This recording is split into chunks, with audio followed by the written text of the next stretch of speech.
Okay. Well, that'll wake you up. Welcome to your town meeting. The town clerk has informed me that we met the quorum of 50 people at last count. I declare the 2026 annual town meeting to be in session. To honor the work that our service members do for our country,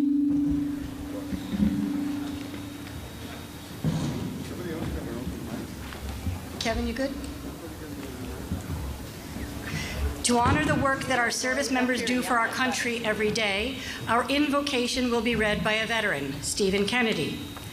Mr. Kennedy served in the United States Army from 1963 to 1967. The majority of his service being with the 513th Military Intelligence Group in the little town of Oberursel, Germany. He is a 30-year resident of Longmeadow. Thank you kindly. The town meeting invocation. We have come together in civil assembly as a community in a tradition that is older than our Commonwealth itself. We come together to make decisions about our community, and as we deliberate, let us advocate for our positions, but not at the expense of others. Let us remember that there is an immense gap between saying, I am right, and saying, I believe I am right. And that our neighbors with whom we disagree are good people with hopes and dreams as true and as high as ours. And let us always remember that in the end, caring for each other in this community is of far greater importance than any differences we may have.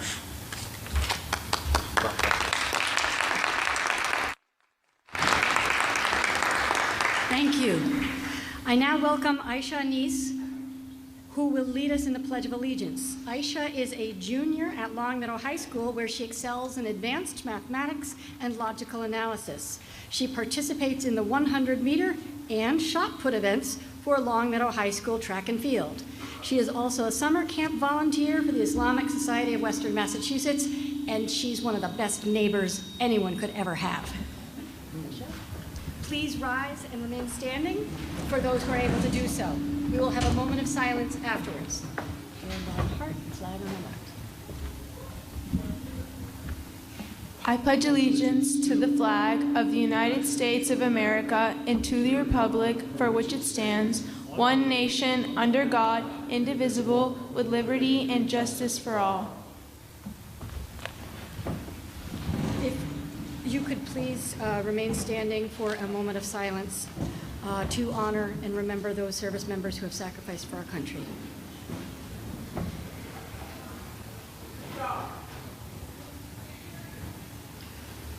This is a moment of silence.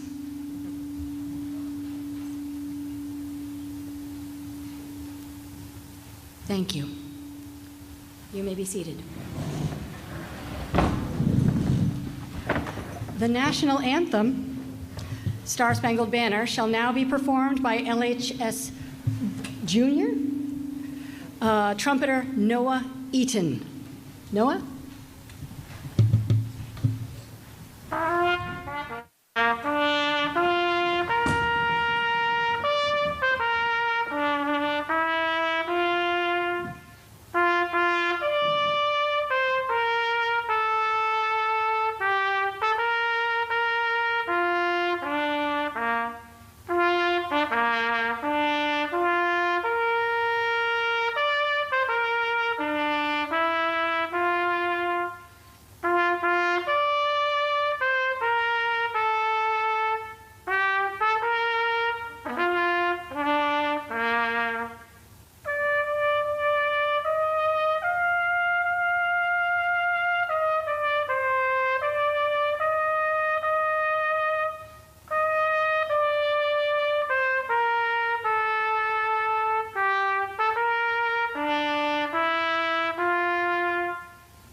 Thank you. Thank you, Noah. That was wonderful. Thank you all. I welcome you to town meeting, our town's legislative body. To any first-time voters and our visitors, I offer a special welcome. Town meeting as a local legislature, and for those who are newer to it, the functions of the annual meeting and its role in bringing the community together is accomplished in part through celebration via awards and recognitions, which we shall get to in a moment, followed by some housekeeping matters and rules of procedures. But we come together in civic space to remember those also who we have lost in the last year. We remember people through the best that they offered our town, through how their actions served the community. Those volunteers and employees who passed away in the last year include, on the Community Preservation Committee, William Harbison. On the Council on Aging, John Bowen. He was also a Storrs Library volunteer. Stefan John Wilfred Platzer, also a Long-Range Plan Steering Committee member and Storrs Library Board of Directors member. In the Fire Department, Robert Chernovinsky. Public Works Department, Bruce Covalli, serving for 40 years. Margaret Potter Brace, also known as the Pumpkin Lady, also the Longmeadow Cemetery Association. On the Rules Committee, Sandra J. Metz. She also served on the Bylaws Committee and as a Registrar of Voters. Eleanor Stoller, also Council on Aging and Election Warden. On the School Committee, Donald Hutchinson. In the School Department, Janice S. Boyer, math teacher at Longmeadow High School. Janet Phyllis Hemond, substitute teacher. Diana J. Shrebnick, librarian at Williams Middle School and Center Elementary School. At Storrs Library, Ann Jean Nicholson for 25 years, serving as assistant children's librarian in the children's room. And volunteers Christian L. Hinshaw, announcer for the Longmeadow Knights Youth Football, and Shirley Marcel, Adult Center. Thank you for taking a moment to remember them and their service to our community. We have some general housekeeping announcements to make before we deliberate. Let's see, and are we going to the announcements of the awards ceremony now, Mr. Chair, or do you want to wait on that? Do housekeeping first or no? Okay, housekeeping first. In the event of a fire alarm or other emergency, exits are clearly marked. And if you need a hearing assistive device, inform a teller, someone wearing one of those yellow vests, or someone at the clerk's desk, and we will loan you one. I'm permitting town department heads, directors, and the superintendent of schools to speak on matters related to their departments, and no other non-voters have received prior permission to speak. We listen to each other, consider advantages and disadvantages, and recognize that even if our position fails to win the vote, we have been heard. If our position wins the vote, we recognize it's not necessarily a victory, but a decision, and we agree to a set of rules that guide our work. The back of the warrant has some of the rules of procedure that we will follow.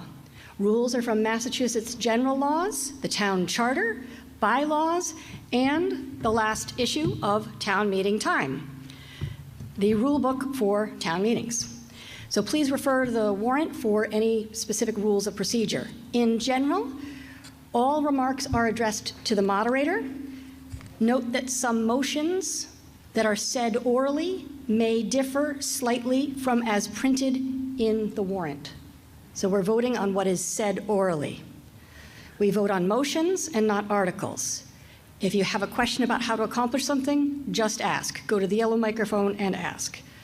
Comments from all of those microphones are about 2 minutes. All remarks should be on topic, concise, and civil. This is a legislature, not a public forum, so rules differ. There's no cross-examination. If you have multiple questions, ask them all at once, and I will direct them to the person or persons who can answer them. Sometimes you may not get your questions answered. Sometimes the answers are not what you'd expect. Sometimes the answer is not what you'd like. And sometimes there is no answer. We're going to get real philosophical here. We have a bylaw on the number of times a person can speak on a motion. If there's a question, I'll address it. We're going to be using electronic voting devices at the meeting, and I'll explain the procedures. You will vote 1 for yes, 2 for no, only when I call that the vote is now open. If the room starts getting packed, you may want to raise your voting device up above you, because the technicians explained, we are made of water, and the radio waves will have a better chance of traveling up rather than through your peers. We have drawn a random number generator for a test vote. So if you have one of the following numbers, come on down, and we will ask you to verify that your vote is accurate in our system. So if you have clicker number 99, 226, 146, 804, or 661, come on down. Does anyone have any one of those numbers? Oh, good. There's one. We may not have handed out 804. But at least a couple folks. So 99, 226, one, come right to the front. I will. But I want to just make sure the folks are in front first. So there's no 99, no 226, no 146, 804, and 661. Great. Well, then you're going to be the only one who's testing. So for all, this is a practice vote. Look at your clicker device. I'm going to give you a test question. Magnolia is the best spring blooming tree. Either yes or no. The vote is now open. You have 20 seconds on this test vote. Did you press your vote? Okay. All right. It should say okay. If it says okay, you're okay. If it doesn't say anything, you're not okay. If ever you have a problem with the clicker device, go see somebody in a yellow vest. All right, the vote is now closed. And would you make sure that you tell the assistant manager, show him what you voted, and see if the vote is correct?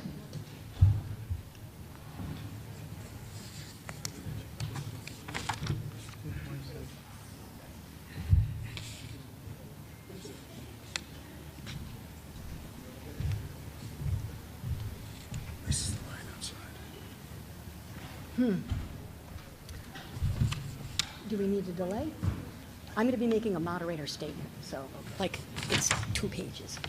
I will speak slowly. We should check it, yeah. But If the line is out the door when I'm done my statement, we'll take a 10-minute recess. Great. Thank you. Was the vote accurate? Yes. Okay, thank you. I have been alerted that there is a line out the door. I am going to proceed with a moderator statement in honor of the revolution, and we're going to proceed with our awards ceremony. If after the end of this, the line is not moved up, we will take a brief 10-minute recess to make sure folks are inside. But I wanted to let you know what's going on in case you're getting text messages from people outside. So, Mr. Levine, Select Board Chair Levine, could you present the Citizens of the Year Award? Good evening, everyone. Josh Levine, Chair of the Select Board. The Community Citizens of the Year Group Award is awarded to a group of individuals who perform an exceptional act or service wherein their contributions, performance, and achievements provide exceptional benefits to the town of Longmeadow, either through continuing work or a specific act or acts in the previous 12 months. This year, I am proud to announce that the Community Citizens of the Year Group Award is being presented to Al and Betsy McKee. Speaking from my own personal experience, it is truly inspiring to hear the McKees talking about Longmeadow and their passion for its history, and to see the countless hours they spend volunteering their time and energy. But I will leave most of this introduction to words that I received from their fellow volunteers. Dr. Al and Betsy McKee's personal involvement, leadership abilities, and selfless giving of their time and talent have positively affected Longmeadow and the lives of its citizens. They exemplified distinguished volunteer service to the town of Longmeadow. Most recently, the McKees lead the Revolution 250 Task Force, coordinating the efforts of several individual events across the year to honor our country's 250th anniversary.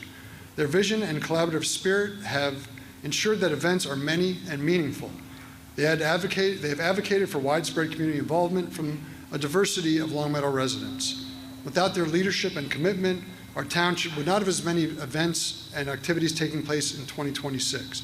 Our 250 celebration will be remembered for a long time, and the key roles that the McKees played to make it happen should be recognized. The McKees are also board members of the Longmeadow Historical Society. The mission of the Historical Society is to preserve our town's history and inspire public awareness of the peoples, places, and events that have contributed to Longmeadow's history. Al joined the board in 2013 and is the current president. Though his professional life was devoted to medicine, much of his time not used for work or family involved historical pursuits. Betsy has served on the board since 2013 and has actually served more than once. She currently serves as secretary.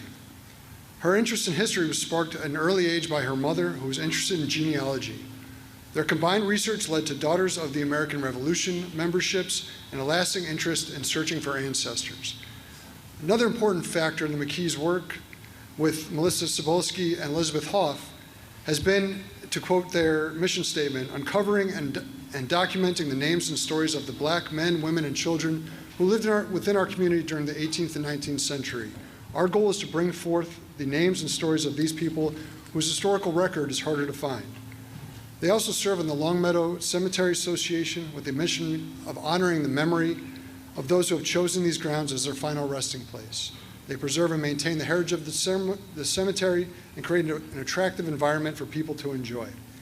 Al and Betsy McKee have varied participation in community activities and civic enterprises, whether bringing cookies to neighbors or resurrecting the ghosts of Longmeadow's past to illuminate the present.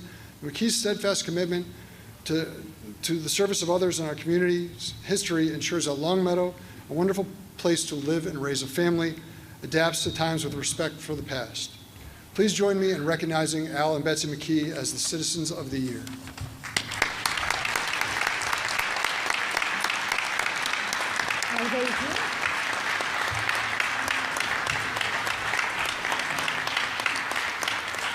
Come on down.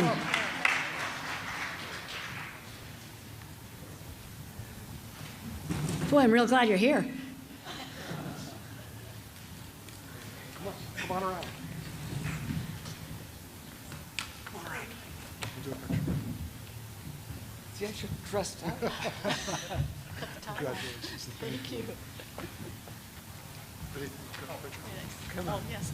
The kids will never believe it. Thank you. Congratulations. Thank you.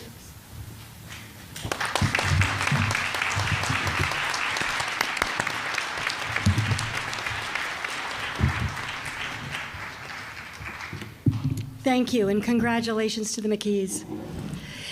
Massachusetts town meetings were a foundational influence on the Declaration of Independence, serving as primary schools for liberty and a practical mechanism for building the political consensus required to separate from a tyrannical crown.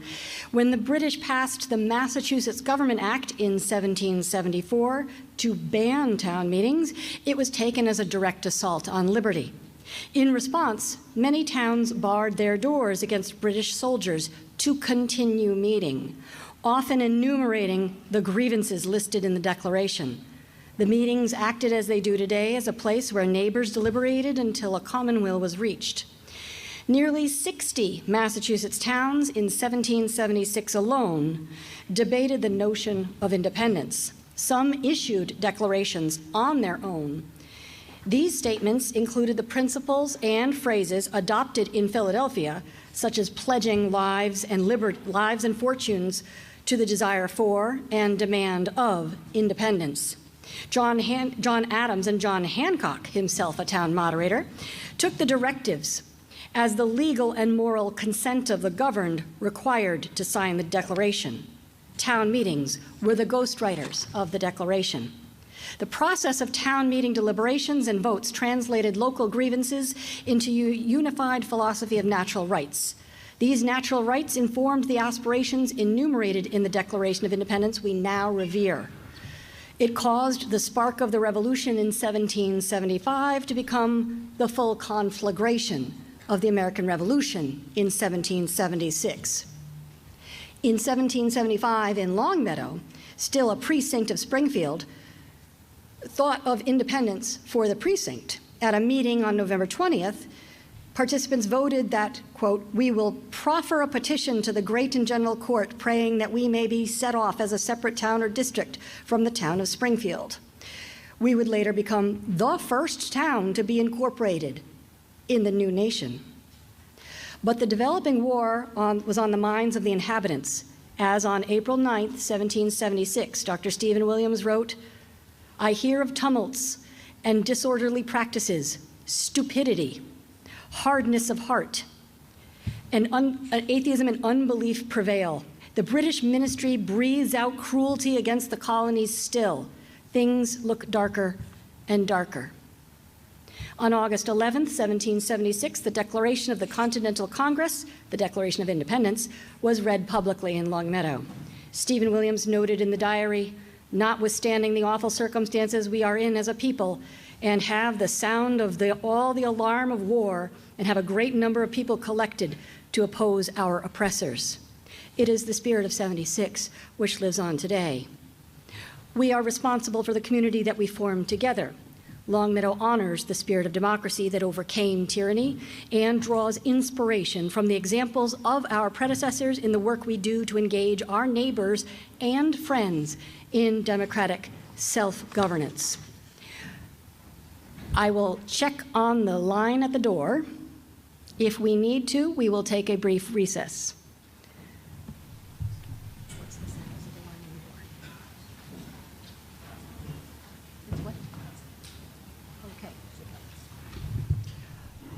We will be taking a 10-minute recess. Thank you for coming early. We appreciate it. I declare a recess.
10 minutes has not gone by, but I'm doing a quick test of the mic.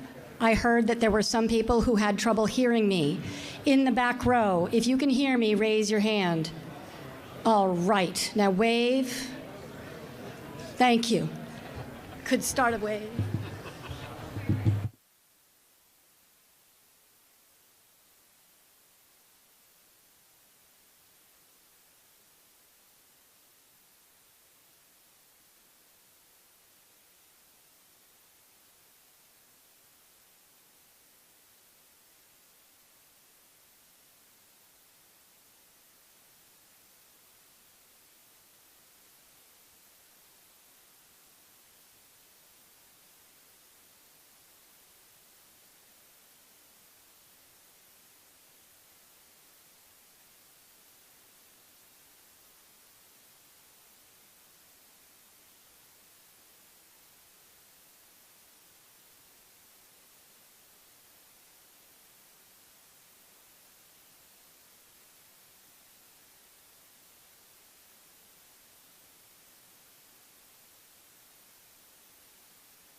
going to look at his name, number, and everything.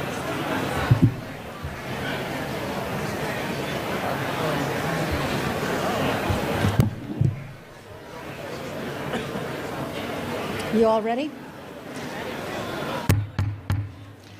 Our 10-minute recess has now concluded.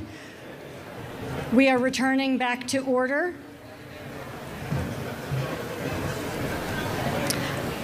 The first motion will be made by Joshua Levine, who is quickly approaching the microphone.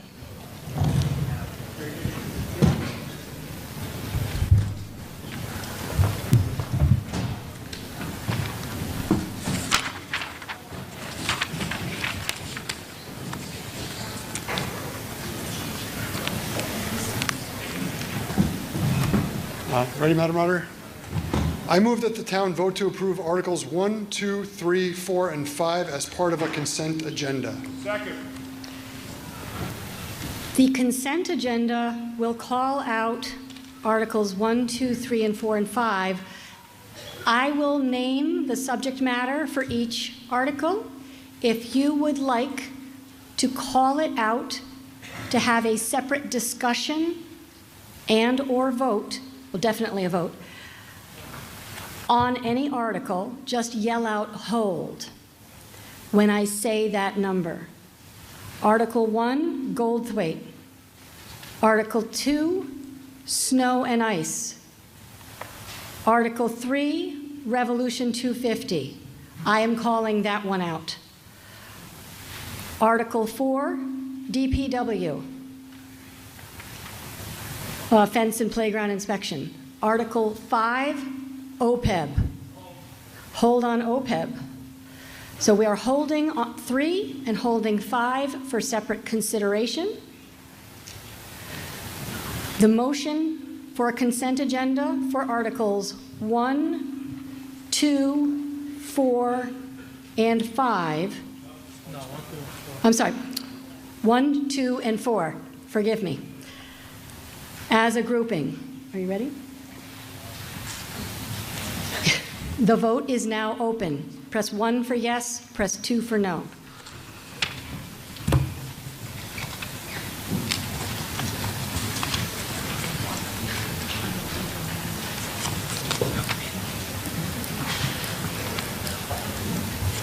Is it 5 seconds? Is it 5 seconds? 10 more seconds.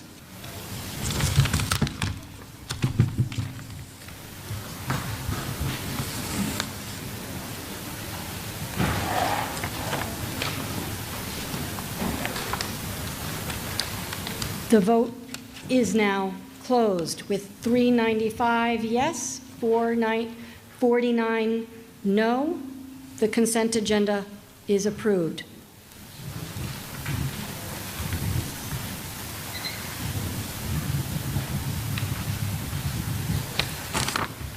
Got all that? Got all of those motions? We will now come to Article 3. I called this one out as a hold. Hold on, Josh. Because I was involved in the creation of Article 3, so I am recusing myself. The town clerk will conduct an election for a temporary moderator who will conduct the discussion and vote on that article, and I turn it over to town clerk.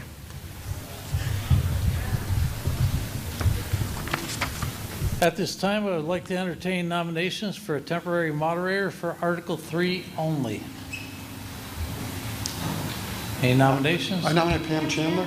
Oh, Mayor Pam Chandler. Any other nominations? Hearing none? second for, do we have a second for Pam? Okay, do we have a second? Did you say second? Oh, I thought you did. Okay, so all those in favor of Pam Chandler being the temporary moderator for Article 3, raise your hands. All those opposed? Pam Chandler is the temporary moderator for Article 3. Right there. Yes, please.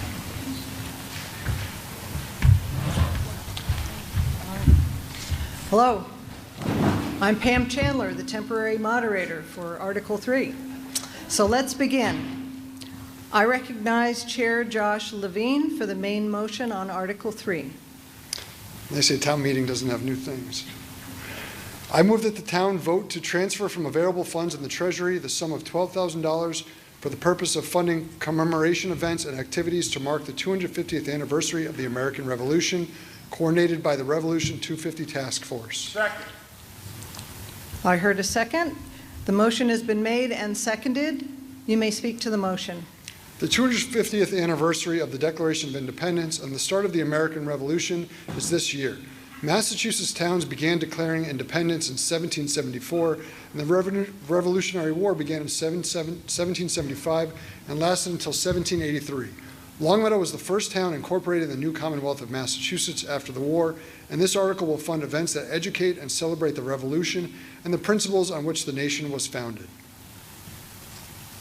I now open the floor for discussion.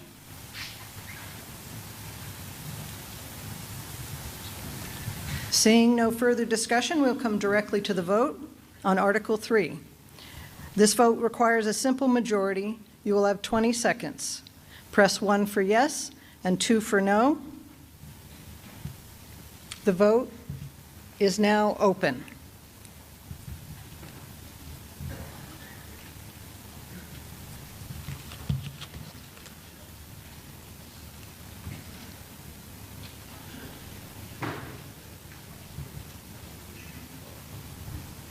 How many seconds? You have 5 seconds.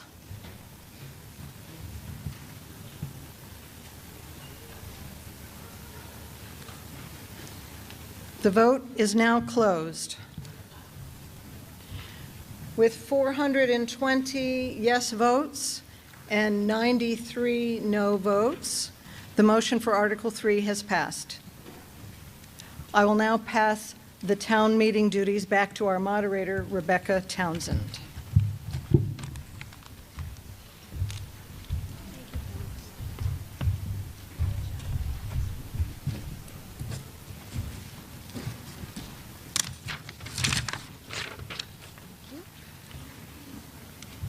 We now turn to Article 5. Mr. Levine? I move that the town vote to transfer from available funds in the Treasury the sum of $50,000 to the OPEB Stabilization Fund. Is there a second? Second. You may speak to it. Other post-employment benefits, OPEB, are benefits other than pension or retirement income benefits that are earned during employment but are payable upon retirement. The town's OPEB includes post-employment health care, and life insurance benefits.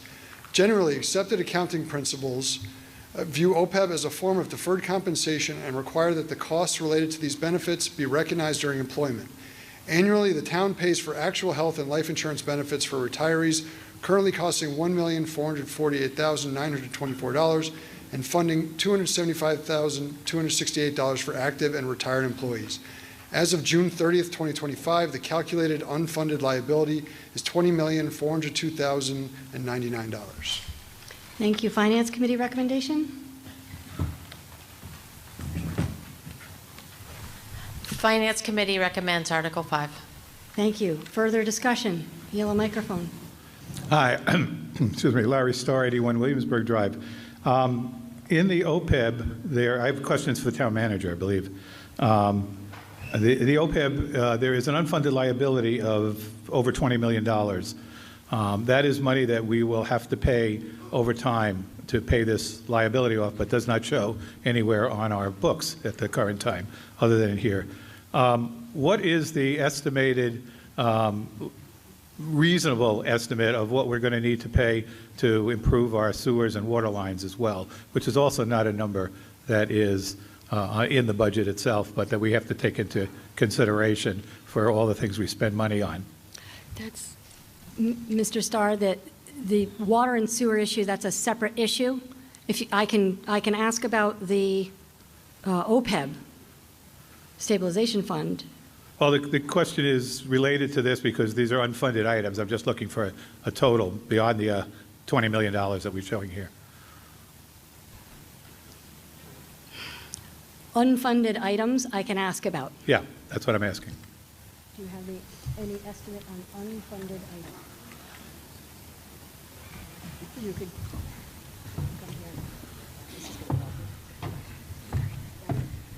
to help you. Water off the top of my head is about 100 million. Sewer would be a little bit close to that number, but likely a little bit less. Okay, perfect, thank you. Seeing no further discussion, we'll come directly to a vote. This requires a simple majority. The vote is now open. Press 1 for yes, press 2 for no.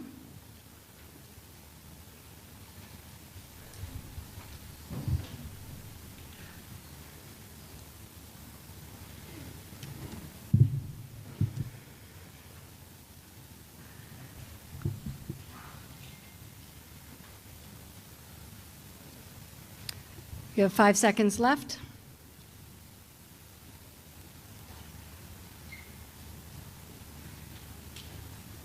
The votes are still coming in. I'm just going to keep them coming in.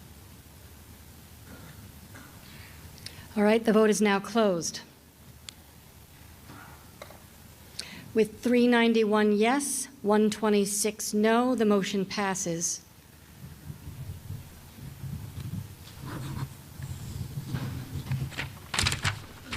I need to say approved.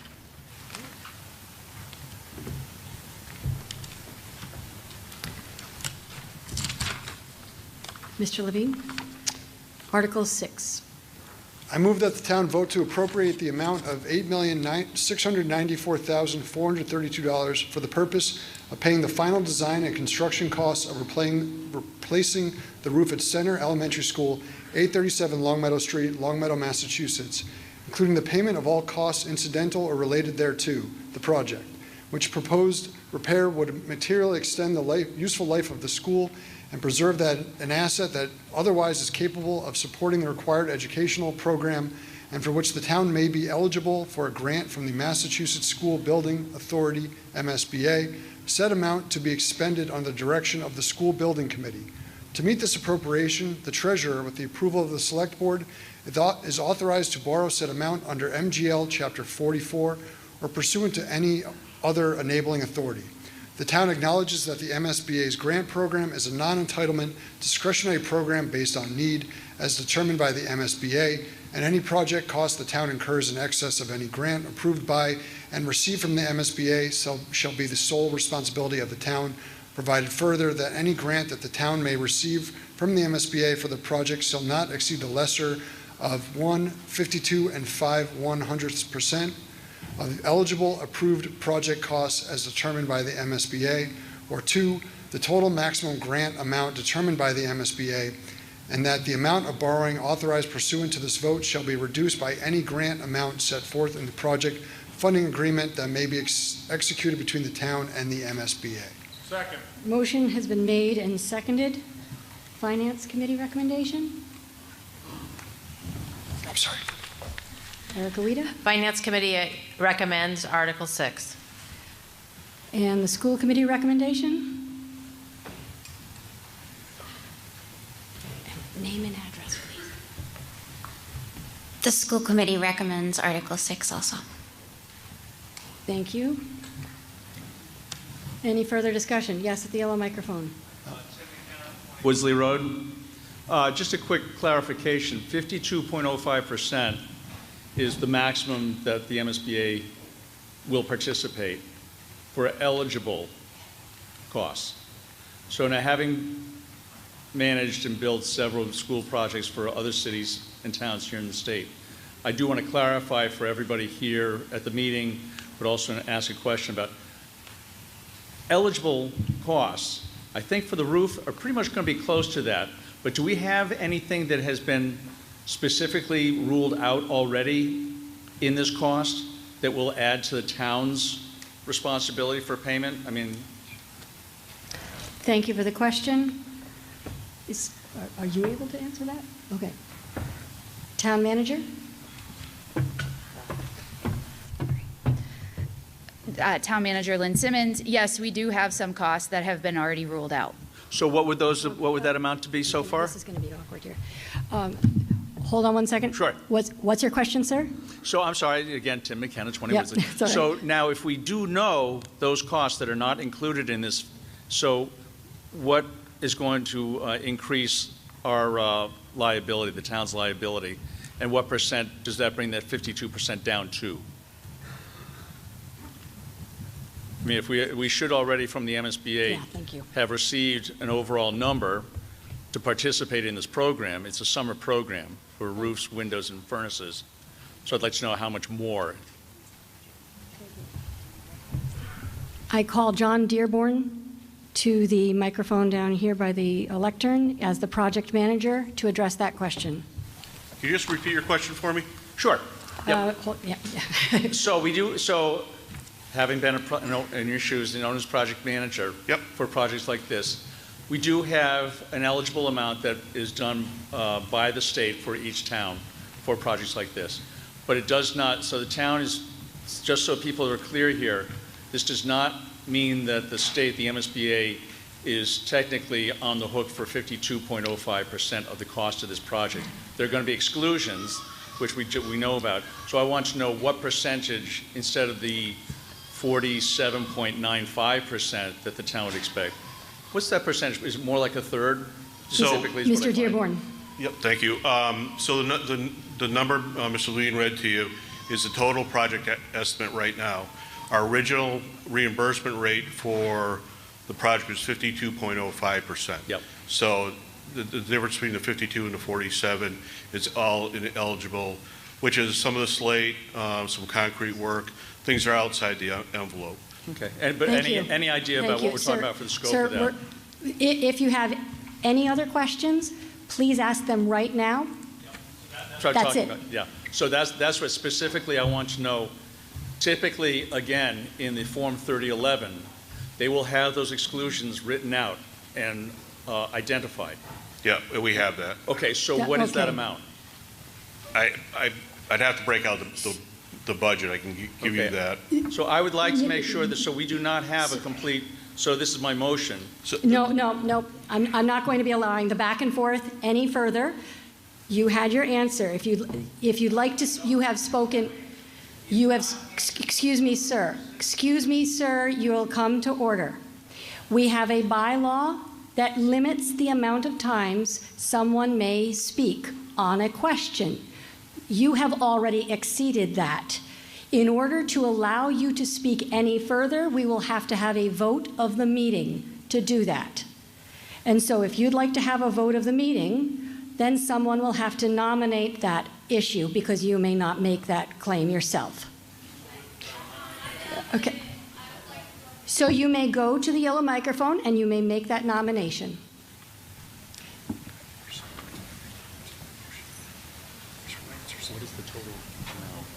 Why not? I'd like to know the total amount excluded that will not be covered. I'm sorry. Name and address, please. Giovanna Cummings, 69 Sheffield Avenue. And your motion? I motion that we would like to know the amount that would not be covered. Okay, so you're asking that question. Mr. Levine, could you address that, please? I'll speak to the motion, and hopefully this will answer your question. At the special Fall Town meeting in November 2024, funding for a feasibility study for the center school roof replacement was approved. Annual town meeting in May 2022, a capital improvement project was approved for the center school flat roof replacement phase 1 of 2 in the amount of $695,000. When the project was ready to go out to bid, an updated estimate was obtained and exceeded available funds for the project. The town was accepted into the MSBA through the Accelerated Repair Project Program in 2025. The total project budget is estimated at $8,694,432, which includes a construction cost of $7,222,616 and a 13% escalation to compensate for the 2027 construction timeframe. It is anticipated that the town's share of the project will be approximately $4.8 million. This extensive roof project covers 3 different types of roof systems. Thank you. Any further discussion?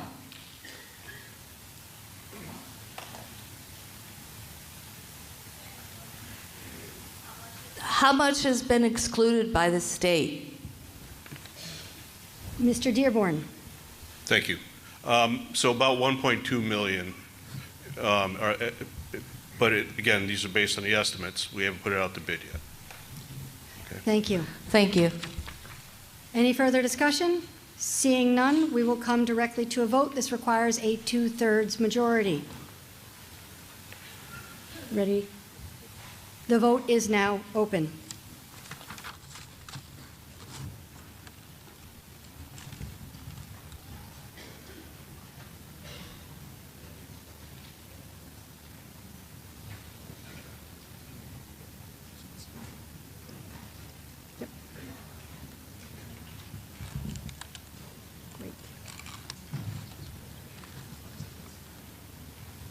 Is it still going? Yeah, but it's still going, so while it's...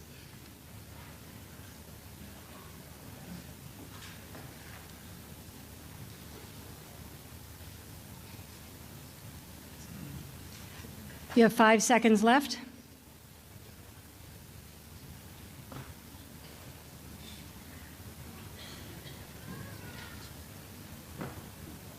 We're going to let it go. The vote is now closed. With 446 yes, 162 no, the motion passes by a 2/3 majority affirmative vote.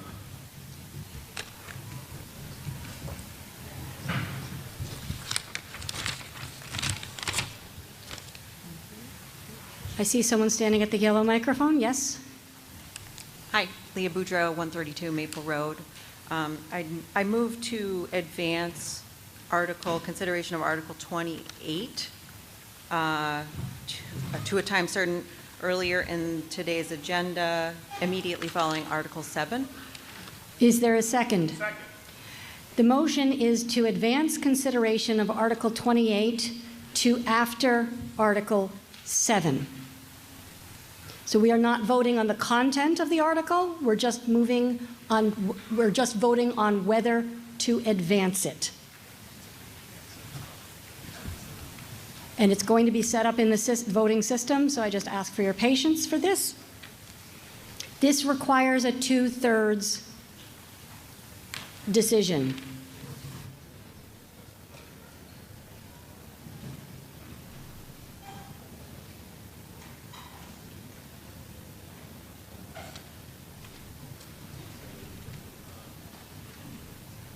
Advance.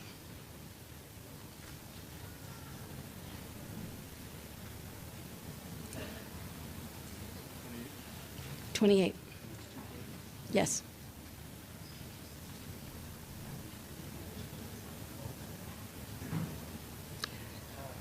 The vote is now open. A yes vote advances the article, a no vote keeps it as is.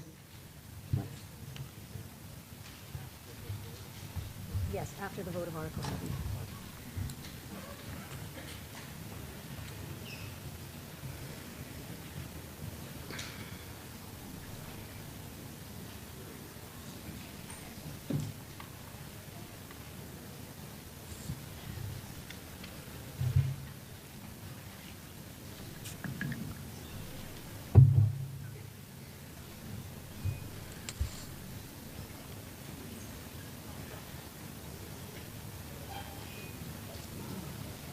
Five seconds left.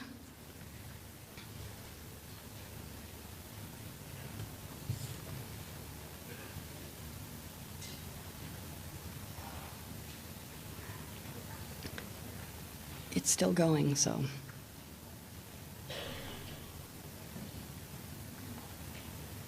right. The vote is now closed. With 396 yes, 179 no, the motion to advance is approved by a 2/3 vote, affirmative vote. Is that good enough? Okay. We will now turn to Article 7. Mr. Himavati. Madam Moderator, I move that $8,615,000 is appropriated to pay the costs of construction of a town-wide fiber optic network. including the payment of costs incidental or related thereto. That to meet this appropriation, the treasurer, with the approval of the select board, is authorized to borrow said amount under General Laws, Chapter 44, Section 8.8, or any other enabling authority, and that the select board is authorized to take any other action necessary or convenient to carry out this project. Is there a second? The motion has been made and seconded. We will first hear from the Select Board's designated speaker, Mr. Ben Brown, followed by the Finance Committee, and then the floor open for discussion. I have given Mr. Brown 10 minutes for the presentation. Is the presentation ready? Okay.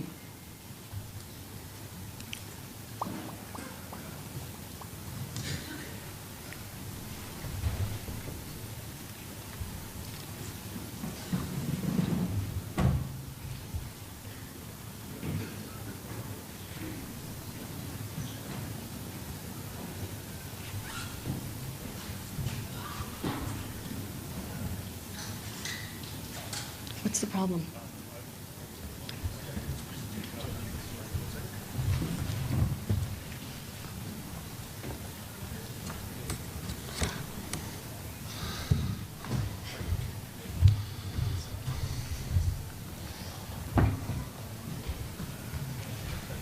Appreciate your patience. The irony of technical difficulties is not lost on me. I hope it's not lost on you.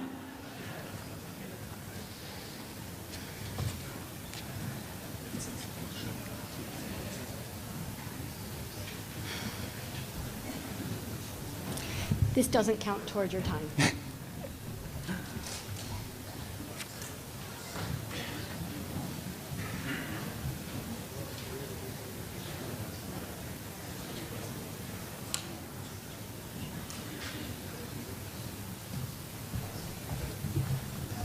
do you mind if I go for it?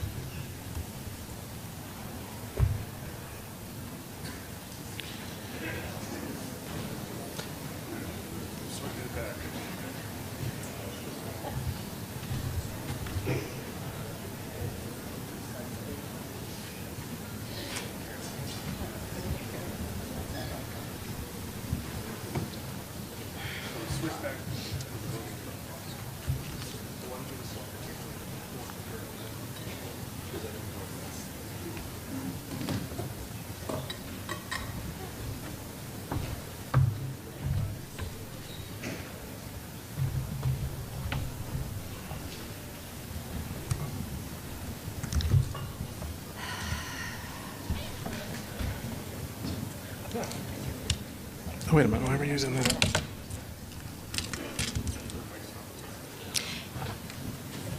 This was working when we tested it. You try it again, Zip? No?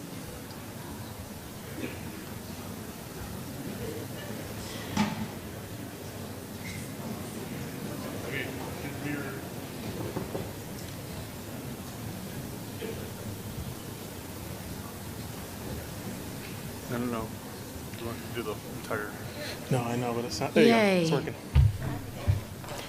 Thank you to our technical assistants here. Sorry about that. Is that going to work when you...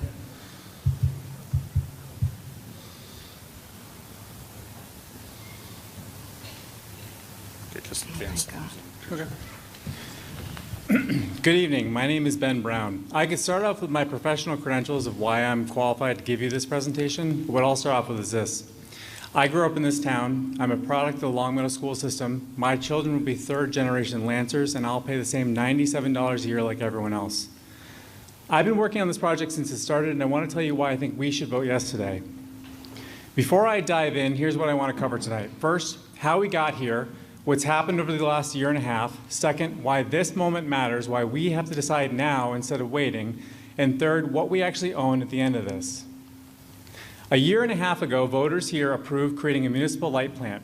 That was the legal structure we needed. Then we did the engineering work, we figured out which partner made sense, and we submitted 54 pole applications to Eversource and Verizon. All of that is behind us. What we're voting on today is whether we actually build it. And here's why I think we need to decide now.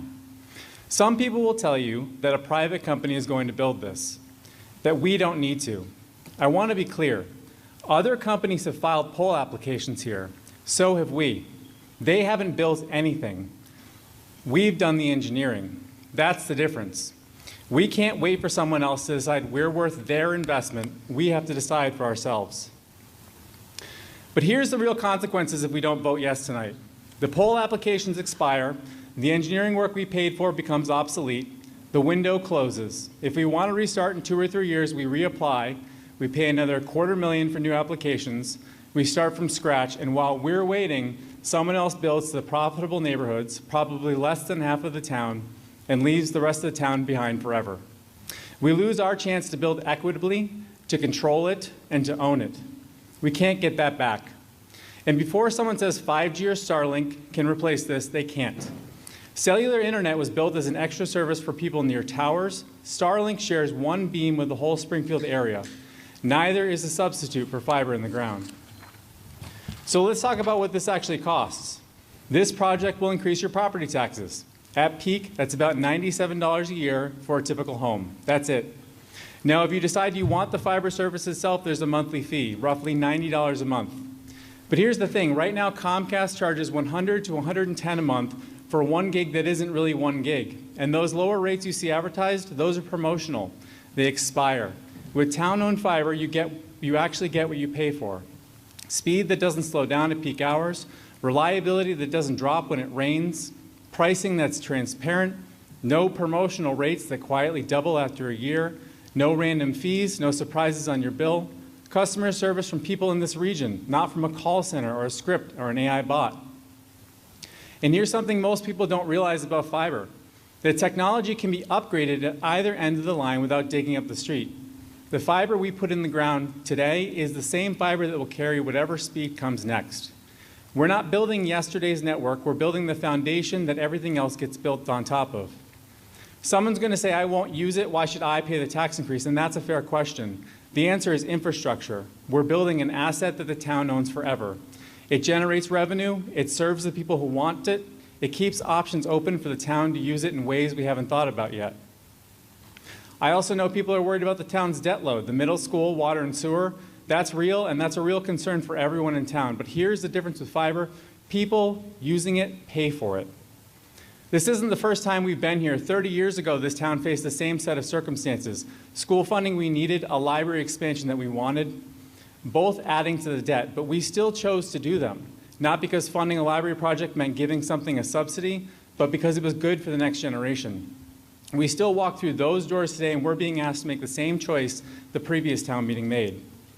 Tonight, you're going to hear that word subsidy being used specifically. The library project was a subsidy. The DPW is a subsidy. Stormwater is a subsidy. Every road that doesn't run past your house is a subsidy. We don't call those things subsidies. We call them being a town. This is no different. We borrow up front. The utility pays for the rest. Rates decline as debt comes down. That's called being a functional society. And here's the thing. Economists who study this for a living are pretty clear about what infrastructure investment actually does. Justin Marlowe, a research professor at the University of Chicago, looked at decades of data on infrastructure spending. For every dollar invested in core infrastructure, utilities and roads, you get $3 to $8 back in economic growth over 20 to 30 years. And for telecommunications infrastructure specifically, that return can be double or triple that. Because you're not just connecting houses, you're connecting a community to the digital economy. And that's not me saying it, that's economists saying it. Even in the worst case scenario, even if the network underperformed, the network itself stands behind the bonds. It's an asset, the town owns it. If we ever needed to, we could sell or restructure it the same way any utility could. The downside is bounded, the upside is generational. Here's what makes this different from a private company selling it. We own it. That's the whole difference. Continental Cable was the original company that served Longmeadow. It became something else and something else after that. Companies get bought, sold, rebranded, but the Longmeadow Municipal Light Plant is ours. It doesn't get acquired. It doesn't pivot to a different business model. It's here forever, owned by the town, accountable to the town. The MLP board runs it under state law. Pricing is transparent. There are public meetings. Residents can complain and be heard. We control it, and that's how MLPs have worked in Massachusetts for over 100 years. Now, this plan has been looked at hard. The task force spent a year vetting options. The select board endorsed it, and four times, town meeting has voted on pieces of this project. Every single one passed by overwhelming majorities. The lowest was 88%, the highest was 97%. And here's something I want to be clear about. We're not going at this alone. We're partnering with FiberSpring, the team that already runs municipal fiber in South Hadley, Shutesbury, and Leverett. They've done this. They know how to do this. The leadership team has built municipal fiber networks before. The technicians who service Longmeadow are people who've worked in this region for years, some of them in our homes. We're not the first town to do this. We're following a path that already works for the people who've already walked it. So how does this actually work? After the initial build-out, subscribers pay a monthly service fee. That revenue goes toward paying down the debt at over 20 years. After 20 years, the town owns a multi-million-dollar asset free and clear. The debt is paid and will have built an estimated $6 million in reserves by 2051. The asset still generates revenue or can be used for other town purposes. It's self-liquidating. We're not perpetually subsidizing this from the general fund. It pays for itself. And look what's happened in other communities with municipal fiber. In towns where the MOP has paid off the borrowing for fiber, the rates have actually gone down. That's what happens when you own the asset instead of renting it from a private company. And here's what matters long term. Imagine a high school senior in this building working on a research project with direct access to supercomputing resources at the MGH-PCC in Holyoke, the Mass Green High Performance Computing Center with real computing power. That's not something most high school students get to do. Right now, the schools have an internet connection that's fiber linked to Boston. And that works, but it's expensive and it's just a connection. It doesn't open up resources sitting out only 20 minutes up the road. But we're already 3/4 of the way there on our own. The 5-college consortium has the infrastructure. FiberSpring connects through Holyoke Gas and Electric, which runs through the MGH-PCC. Every link is in the valley. If we own our own fiber network, we can tap into that on our schedule for our kids, answering to our community. We could actually do that, and that's the generational benefit. When I was in 7th grade at Glenbrook Middle School, I had a teacher who had a rock in his desk that said, "Good enough never is." He taught us that you should never settle for good enough, because if you're saying good enough, you haven't actually finished a job. You're only halfway there. That was 25 years ago, and the teacher's no longer there, but the story stuck with me, and that's what this project is about. We could wait. We could let someone else build it. We could accept whatever they decide is good enough for us, but good enough never is. If we don't build this ourselves, we're settling for halfway. We should finish the job. We should build something that's ours. We should build something that serves this town the way it deserves to be served. This is our moment. We have control. We have a partner that knows how to do this. We have the engineering done. We have the poll application submitted. The only thing left to do is vote. And if we don't move, we lose that control. We give it away to someone else on their timeline, their terms, and their profit margin. I was recently talking to one of my colleagues who's one of the smartest minds in networking that I know, and he's worked on Massachusetts municipal light plants before. He told me it's one of the hardest things to get people to understand. But when you get it all done and finished, people will finally get how good it is. That's where we are. We're at the hard part. We had Comcast show up outside the door today to tell people to vote no. But if we vote yes today, Longmeadow gets to experience the good that he was talking about. Thank you. Thank you. Next, we will hear from the Finance Committee. Finance Committee recommendation. Erica Weeda, please. We're going to switch the slides. One moment. Zibby? Got it, thanks.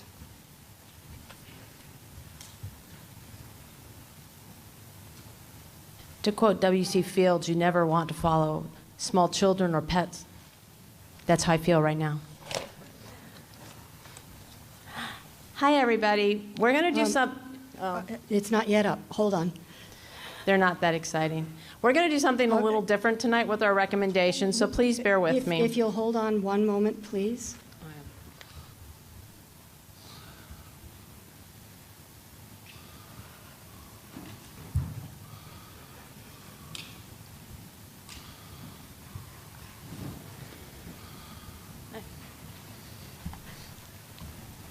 Okay, you may proceed. Hi, Erica Wida, Chair of the Finance Committee. At its April 6th meeting, the Finance Committee voted to not recommend Article 7 for the following reasons, which are printed in the warrant. The Finance Committee is not against this project moving forward in the future and appreciates the work that's been invested. But at this time, the information and analysis that was presented does not sufficiently answer numerous financial questions. For example, we have no information on how the MLP will make financial decisions. It has not been clearly explained how rates will be set to fairly allocate costs between taxpayers and subscribers. We have concerns regarding the length of debt service and have not been shown any other options for how this could be shortened. It was unclear who will bear the risk of debt, the taxpayers or some other entity. The Finance Committee understands that the town needs additional sources of revenue, but it has not been made clear on what return the taxpayer gets for their investment. The town will be voluntarily violating its debt policy without sufficient or emergency justification, which may impact future borrowing. At the time of the Finance Committee vote on April 6th, the financial model had not been fully vetted or finalized, and this should have been a requirement for moving the warrant forward. The vote of the Finance Committee was 6 to not recommend and 1 to recommend. Following this meeting, the Finance Committee decided that it was in its mandate from the town to do a thorough financial review of the claims being made around the MLP and what their probable impact on the town was. This analysis was reviewed and discussed at our May 5th meeting. At that meeting, the Finance Committee reaffirmed to not recommend Article 7, 4 voting not recommend, 2 voting to recommend, and 1 was absent. To help residents decide on this article, the Finance Committee would like to share some of the findings that it learned through its research. So this is more about the analysis, not about what finance does for you personally in your household, but what the utilities analysis of how it would run it might look like. The article we are voting on tonight is not whether we build the municipal fiber utility. It's on one option for how we could finance this utility. The $8.615 million debt exclusion being voted on tonight, which will cost the taxpayers $12.2 million when interest is included, should be viewed as a subsidy for the utility. Through this bond, taxpayers will cover 32% of the building cost of the utility. This will not be paid back to the town from the revenue from the fiber utility. According to statute, the MLP cannot pay this debt service directly. This bond is fully taxpayer supported. There is no analysis provided that showed that this was a common way to fund an MLP. The reasons given for this proposal were, first, it was assumed that the town would not be able to procure revenue bonds that could be paid back by the MLP at reasonable rates before it had revenues. It was assumed. I don't know if it was actually researched. Second, and probably the more important one, it was said if the MLP had to repay the full cost of this build without the subsidy, the $90 rate being promised did not work. Though a $110 rate would. So apparently we could get it for the cost of Comcast. By choosing to subsidize this, the town will be treating fiber service as a public good. Members of the Finance Committee agreed that this is something that the town does regularly with other services. So Article 7 is really asking you, the voter, if you agree that fiber is an important enough public good that residents who don't feel that they need this service should subsidize the rate for other residents who do they need it, rather than having them pay the full cost of actually building out the fiber utility, which, like I said, would be closer to $110 or $115 a month versus the $90. In addition to the $8.615 million debt exclusion bond, according to the model, the town will need to back an additional $17.9 million in revenue bonds to complete the project for 40% of the households. It will be more than this if more than 40% of the households accept. Unlike the debt exclusion bond, it is expected that these will be covered by revenues from the utility. If the utility were to default or fail, the bonds would then be backed by any built assets of the utility, with anything remaining backed by the town of Long Meadow. So these are town-backed bonds, but they are expected to be paid back by the revenue. The MLP is also viewed as a way for the town to generate revenue. This is true, but the MLP will be managed by an independent 3-person board who statutorily represents the ratepayers and their interests, not the towns or the residents. If the MLP generates revenue in excess of its operating costs, it can transfer this back to the town instead of lowering rates. But it is fully at the discretion of the MLP board. It is unlikely that much excess will be generated while the bonds are being repaid, and the current town financial model for this project estimates $1.9 million in return revenue over the first 29 years. Okay, so 12.2 in the first 20, 1.9 coming back. While the Finance Committee was able to answer some of its questions, there is still very little financial analysis in this proposal to the town. The town has run one model that sets its only fixed variable at a $90 rate and a 40% take rate. Neither of these assumptions are based on any shown market research, but the assumption that no one will buy this change gaming technology if it costs more. There were no other finance options shown. The model given is still missing important cost variables. Yes, the Finance Committee does believe inflation is real. Or any comparison to what towns around were charging, how they were financing their projects, whether the projected built costs were similar, if any fiber projects in New England had failed, why, and how it impacted the town. Again, the Finance Committee is not against this project moving forward in the future and appreciates the work that has been invested. However, the information and analysis that was presented does not sufficiently answer the numerous reasonable financial questions given both the size of the total project and the requested subsidy. The Finance Committee does not recommend Article 7. Thank you. Thank you. Further discussion on the motion on Article 7?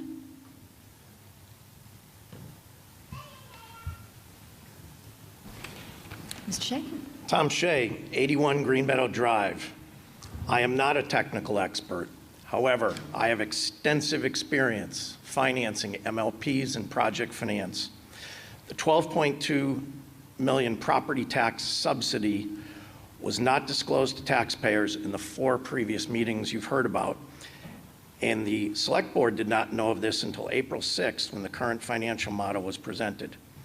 The initial phases of fiber, construction and interest costs were originally to be covered by borrowings and revenue, and then all the debt termed out, which is how project financing is done universally. It is not typical that property taxes subsidize fiber. Our water and sewer rates are not subsidized by property taxes. An updated financial model was provided to the Select Board on April 6th from the prior one on January 5th. The current model was then voted on at that same meeting. There was not enough time for discussion. The financial model could have included a subsidy, as other communities could not have included subsidy, as other communities do, and this was discussed at the Finance Committee meeting, but the primary goal was a $90 subscription fee for the next 20 years. The Finance Committee had the town's confidential model and met for 5 hours with the Select Board and Finance Manager. It was a public meeting. I was there. They concluded the model has been not fully vetted and finalized. The bonds will have the statutory backing of the town's general fund property taxes to cover all shortfalls in revenue. In fact, the town's current model already has a $79,000 taxpayer subsidy in 2027, which equals 1 less employee. You're at 2 minutes, so please come to a I'm sorry? conclusion. You're at 2 minutes, so please wrap it up. Okay, I'm going to cut to the chase. Standard & Poor's has already said Long Meadow has too much debt for its current rating. We have $321 million of debt to be issued under our 5-year capital plan, which includes the $96 million at school. Thank you. This could have been done differently. I say vote it down, come back in November with a viable model. Longmeadow is Thank under you. financial. Now turn to the green microphone. Yes, Tom Lacusa, 1651 Longmeadow Street. So first, I'd like to thank the Select Board and members of any committee that did all the research to have this thing presented tonight and the work they've done over the years. And the decision for the Select Board to move in this direction is because so many towns around us are moving this direction. You know, they find it's more valuable to their residents to own the distribution system, all right? You know, the previous speaker talked about how we don't subsidize the water distribution system, but if you look at our water bills, they keep going up because we need to just pay for this new water treatment program, building and structures that is happening in Springfield, where we buy the water from. So it isn't like we never subsidize things that serve our residents. If you think about how much it would have cost Comcast to connect all these homes as it is now, and you think of what it cost them at that time, and you think about how much money they make per month now, it's a pretty easy argument that they made a great investment at that point in time. We know the price of everything continues to go up, and I don't see why we should wait any longer to move forward in this acquisition of something that will give us some money in the future. Basically, you know, the town is built out. There isn't a lot of ways for us to make new revenue. And so this does offer an opportunity for us to make new revenue. And Comcast would be against this because they are making a lot of revenue. The only other thing I would say is that I look back at the records, and I know the Finance Committee takes a conservative approach, and we count on them to do that. But when we look at our senior center, which we bought at the lowest interest rates and pre-COVID prices for building and materials, it was one of the best decisions this town has made, you know, in the last 50 years. Thank you. You're over 2 minutes. The Select Board, or the Finance Committee at that time voted 3-2 to approve the senior center. Thank you. It was only one vote. And so I think we need to move forward. Thank you. Thank you. At the red microphone, please. Yes. Kurt Friedman, 24 Ridge Road. As a consulting professional engineer, I believe in the continued opportunity for access to multiple communication technologies based on the discretion and choice by each consumer. I am presently a subscriber to Starlink. I also am a subscriber through Verizon. With the Jetpack, this device gives me Wi-Fi anywhere in the continental US, Hawaii, and Canada. Electronic technologies are changing rapidly. We cannot limit ourselves to a single technology or risk falling victim to a second-best condition. Please vote no on this article. Thank you. Thank you. At the green microphone. Oh, do you have a question, sir? Benjamin Tansky, 130 Crestview Circle.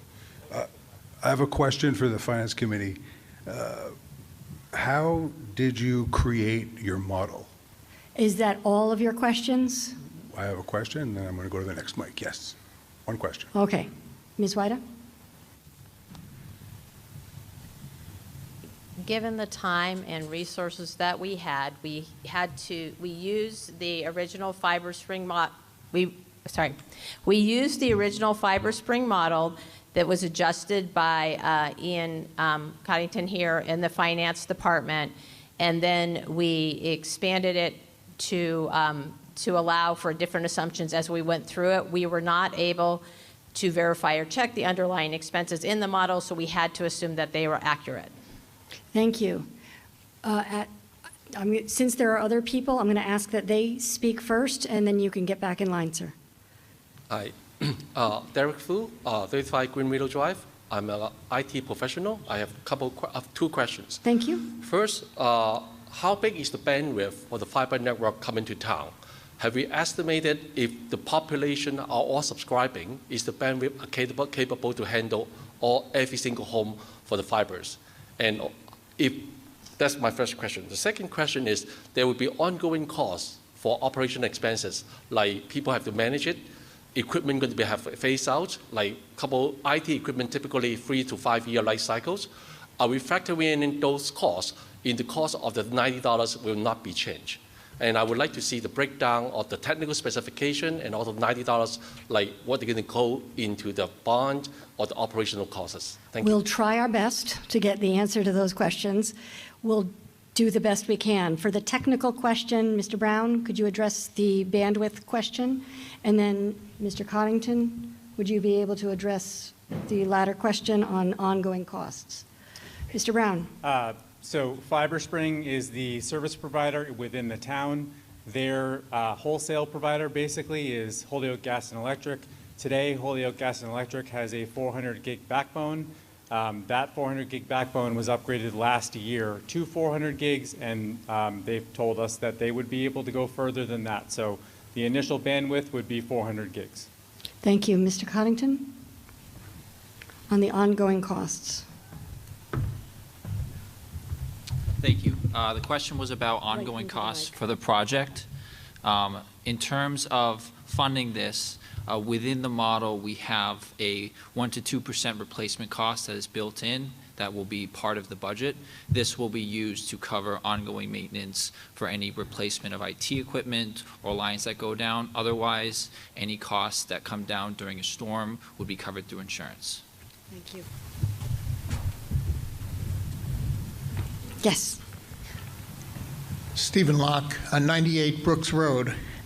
I first want to also thank the Select Board and Mr. Brown and the committee that did all the work on this. I really appreciate the effort that was involved.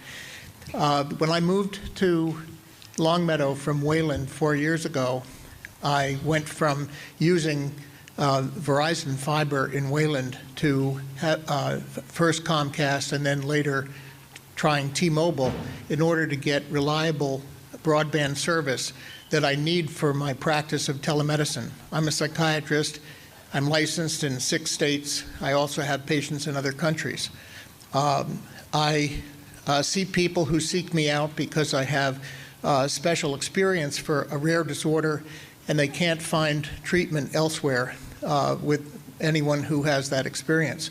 I'm pointing this out because what happens is with both T-Mobile and with Comcast, I have the problem of drops in service that cause disconnects during a telemedicine session with a patient. And that used to be bad enough because sometimes it would involve freezes, which are disruptive, but other times it would actually involve disconnects. And recently, many practitioners have changed to using AI ambient scribes to record and then make a progress note that allows me as a clinician to pay more attention to patients because I don't have to take notes. I get a note written that summarizes the session at the end. Well, it's very disruptive when you have a drop in service because what that means is that there isn't enough information to generate the note. And because I've become dependent on using the scribe, it means that at the end of that session, I haven't taken any notes. And then I have to, from memory, I have to write a progress note that summarizes the encounter. Anybody who practices telemedicine in this town faces this difficulty. And so I understand that in order to make this decision, it's really a risk-benefit analysis. On the risk side are the financial risks. I'm speaking to the benefit, which is that this is a very powerful technology. It really changes the way people practice medicine. And for any practitioners in this town, it's essential that we have dependable service. Thank you. The next speaker, please. quite sure which I should be at, this one or this one, because I have a question to ask, but I also am clearly in favor. So if you have a question, all your questions, ask those first, and then you can get back in line. my question is, I think it's to the Finance Committee. When you did your projections and your calculations comparing what would be the town fiber fee costs, subscription costs, and Comcast, did you calculate in the fact that Comcast on average increases their fees anywhere from about 20 to even up to 30%? Finance Committee? Annually? My only reference to the Comcast fee was in note to the 110 that he said was for the highest thing, and I was basically saying that if I put $110 into our model, we would not need to subsidize it. So I did not look at the increases, but I will state the fact that there is no inflation included in our construction model means it's highly unlikely we're going to be holding that $90 very long as we build this model out. The rates are going to have to at least go up to reflect that amount of change. And what about? We're not getting into cross-examination. If you have another question. Were you provided by Comcast any information or data? Did they make it public to you about what their Excuse me. I've never spoken. Excuse me. Hold on one moment. Finish your question, direct the question to me, and I will direct it to Ms. Wida. Go ahead. I thought I had to direct it to the Finance Committee. No, Pardon me. Okay, so I'll direct it to the moderator. All questions come to me, and I direct them to others. That's Thank fine. you. You're welcome. So can you please tell me, moderator, whether or not improvements, infrastructure costs, any projected costs, also running parallel would be involved with Comcast because of improvements that need to be done to their own infrastructure? Was that at all provided to you or factored in? Ms. Wida? I never talked to Comcast in any part of doing the analysis and would never choose to talk to them if I could avoid it. So no, we did not talk to Comcast. The model we were provided was the one that came from Fiber Springs. The $110 I referenced was based on his presentation of saying that was the current Comcast rate. Thank you. Thank you. And then if you could go back in line, please. There's other people. And the preference is for somebody who has not yet spoken. Benjamin Tansky, 130 Crestview Circle. I have a follow-up question, Madam Moderator.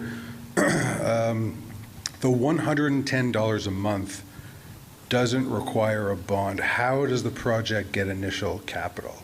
One question. Second question, for the Select Board, how was the financial model created? Thank you. So the question on capital and a question on the model creation. Is that right? Is that right? Am I reflecting your question accurately? That was it. Thank you. Ian? Oh, sorry. The Finance Committee's model, yes.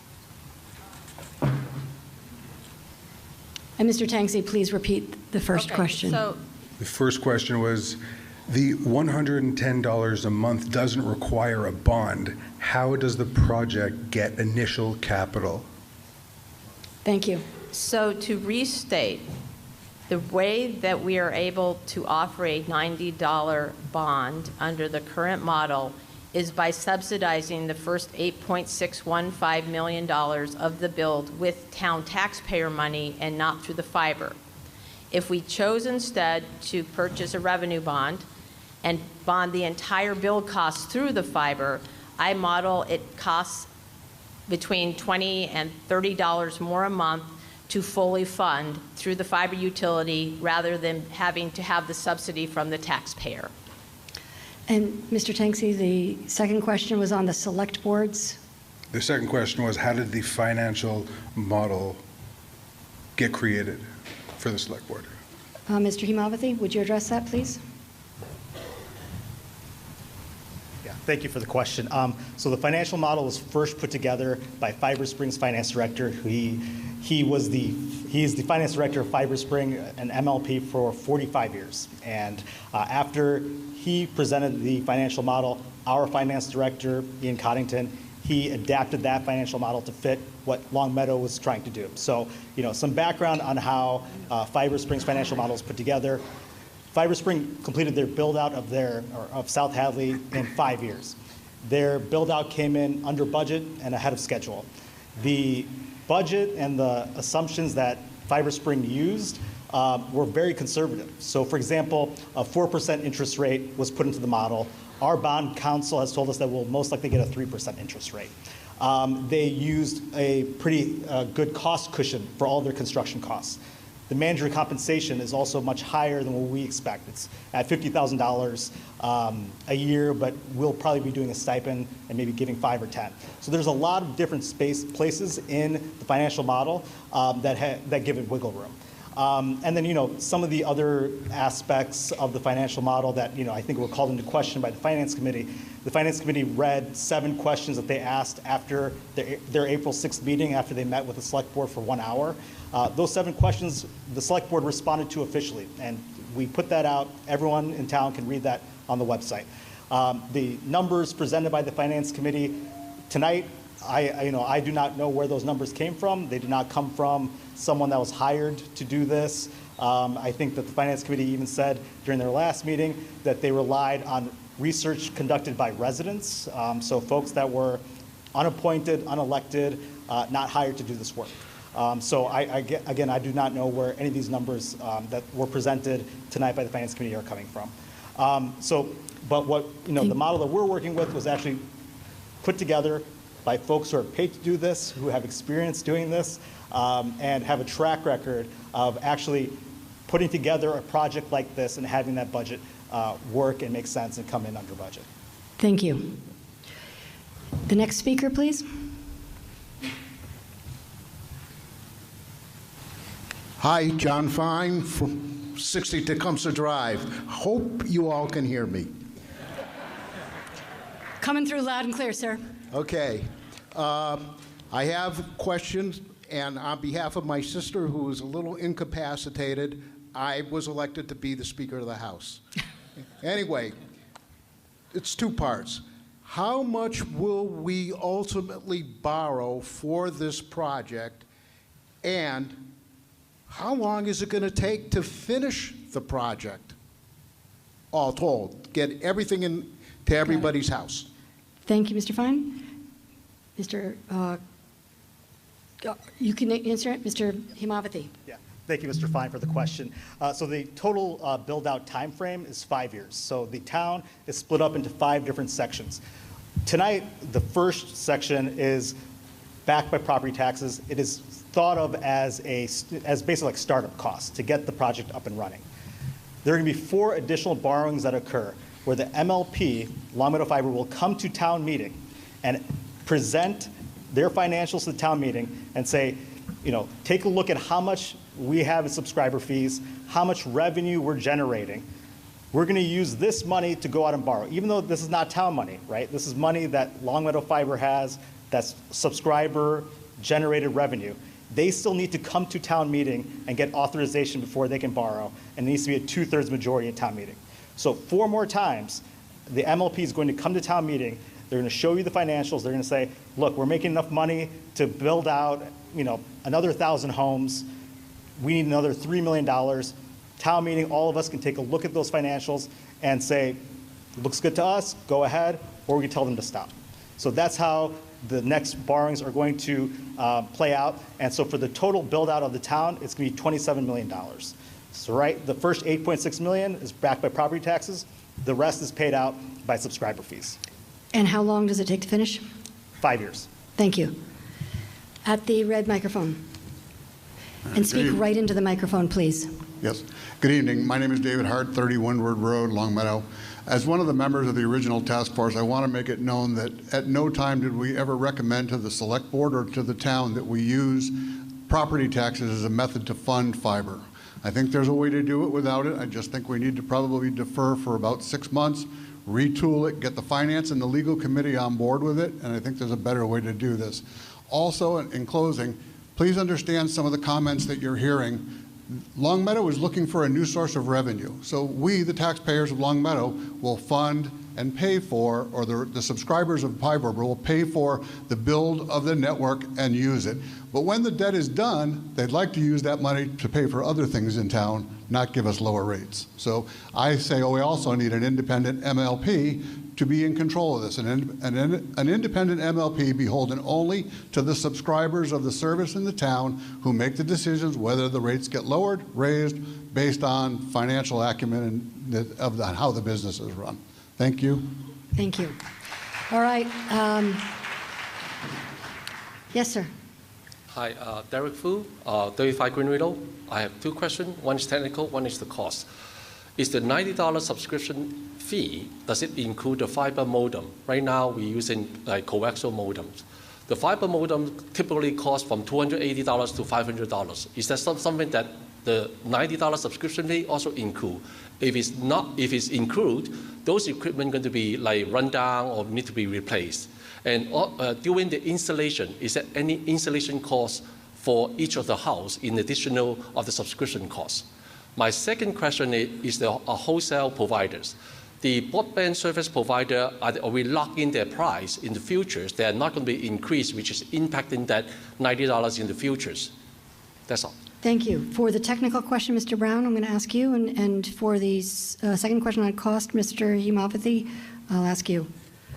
The installation cost includes the bringing the fiber to the house, terminating it on the side of the house, bringing it into the house, converting it to what the actual modem will use. The modem is an integrated modem and Wi-Fi router. That's all included in the price of the service and would be upgraded over time as part of the rest of the project. Mr. The $90 or? That's included in the cost, yeah. There's no, there are no additional rental fees. Mr. Hemopathy? The second question was? Mr. Addressing the cost? Oh, yes. Wholesale. Could you? The service providers, Yep. Thank you. the wholesale brokers that we are connect the fiber to. So are we having that price locked in for the futures of the years? Is that a technical question or is that a price question? Cost question. That's a technical question. Mr. Brown? So the actual bandwidth that the service provider is providing to the local service provider, that's locked into the fee that we pay FiberSpring. So we have an intergovernmental agreement with South Hadley. They have an intergovernmental agreement with Holyoke, which is how they get their back-end service. But is that price going to Ms. change Fu? in the future? That's my concern.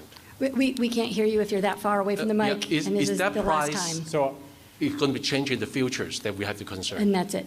the agreement's 5 years, right? So the current agreement was 5 years of service. Sounds to me after 5 Sir, years there will be. Sir, you've now spoken 3 times inadvertently. Thanks. At the green microphone. Thank you. Suzanne Griggs, that I live at 85 Canterbury Lane.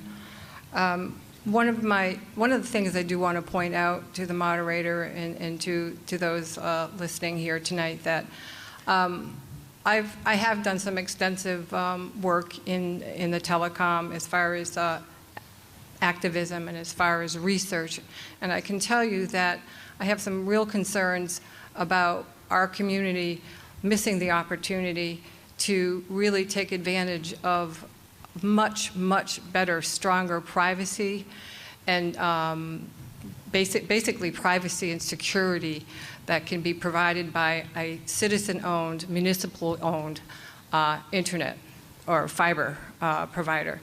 Because Comcast and other big telecoms, those of you, I don't think there's many in this room who probably haven't had a phone call from a telemarketer or a phishing email on their emails.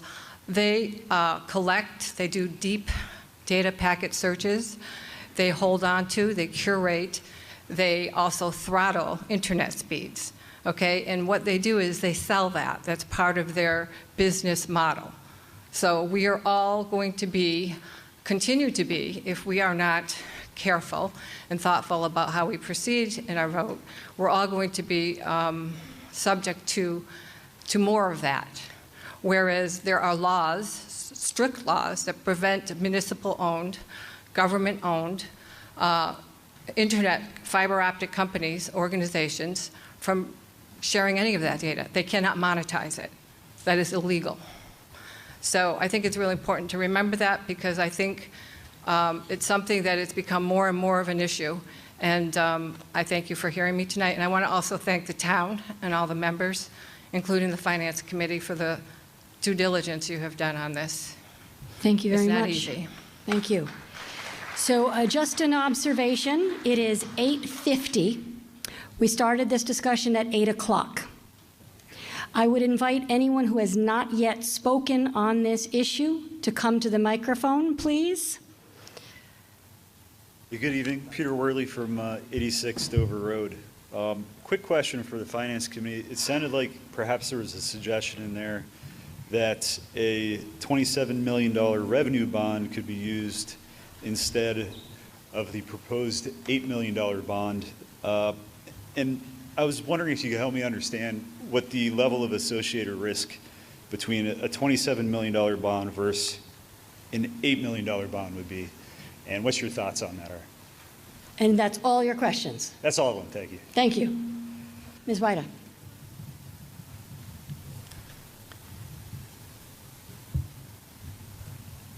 So I guess I want to restate the comment in that we could bond with revenue bonds at the beginning rather than using debt exclusion bonds. I think I would say that if we choose to do a debt exclusion bond for $8.6 million, and then if we later on told people, no, we're not going to extend fiber, that would be a problem. So either way, we're going to build up to $27 million of bond. So a $27 million bond is more than an $8 million bond. A revenue bond is not debt excluded, so I believe it has to be paid out of operating costs, but Ian would have to assure that instead. So those do have greater risk to the town as far as I know, but I am not an expert on that. The real question is, could we use that to finance the MLP versus using the debt exclusion bond? Thank you. Are there any speakers for or against? You, sir, unfortunately, you've spoken twice. I really don't want to go to a vote. If you're speaking in favor or opposed, I will take those comments now. We last heard from somebody who was in favor. We'll go to the red microphone. Mr. Starr. Thank you. Larry Starr, 81 Williamsburg. To me, it's a very simple thing. There's a company that wants to give us services that some of us might want, and the difference is they want the town to finance them. There's another company that wants to do it, and they're going to try it on their own. Now, either one of these may fail. The difference is that there's a liability on the town if we go with this current projection. And I'll point out what I actually asked earlier. We've got a $20 million liability for our benefits to our employees that is not paid. That's $20 million. It's not in our books, but it's money we owe, and we're going to have to pay for it. In addition, we have $100 million for sewer and $100 million for water that has to be replaced for infrastructure over the next 10, 20, 30 years, however long it is. That stuff's not going to last 20 or 30 years. So it's going to have to be bonded more than likely. There's an enormous liability coming up to this town. Didn't mention the middle school. That is the problem that I see. We're going to take on this liability if this is passed, potentially, and it's 20-something million dollars. If it's a good deal, let them come in, let them give it to us, and it sounds like they're going to match the Comcast price. And I would point out that this will also not include TV or telephone for those of you who still have landlines. So if you're using that from your current provider, you're still going to have to pay somebody to do that. So I am speaking in opposition to this. We're not ready for it. Let's get it done if it's a good idea, but let's not come to us to have to pay for it. Let the vendor figure out how to pay for it and make it acceptable and make it attractive so that people will buy it. Thank you. Thank you. Is somebody in favor? There was somebody who was ready to speak in favor? So here's the thing. It looks like there's one line of people who just want to ask questions. If you want to speak in favor, go to the green mic. If you want to speak opposed, go to the red mic, please, because I rotate among the microphones. If you'd like to speak in favor, we can have you speak next.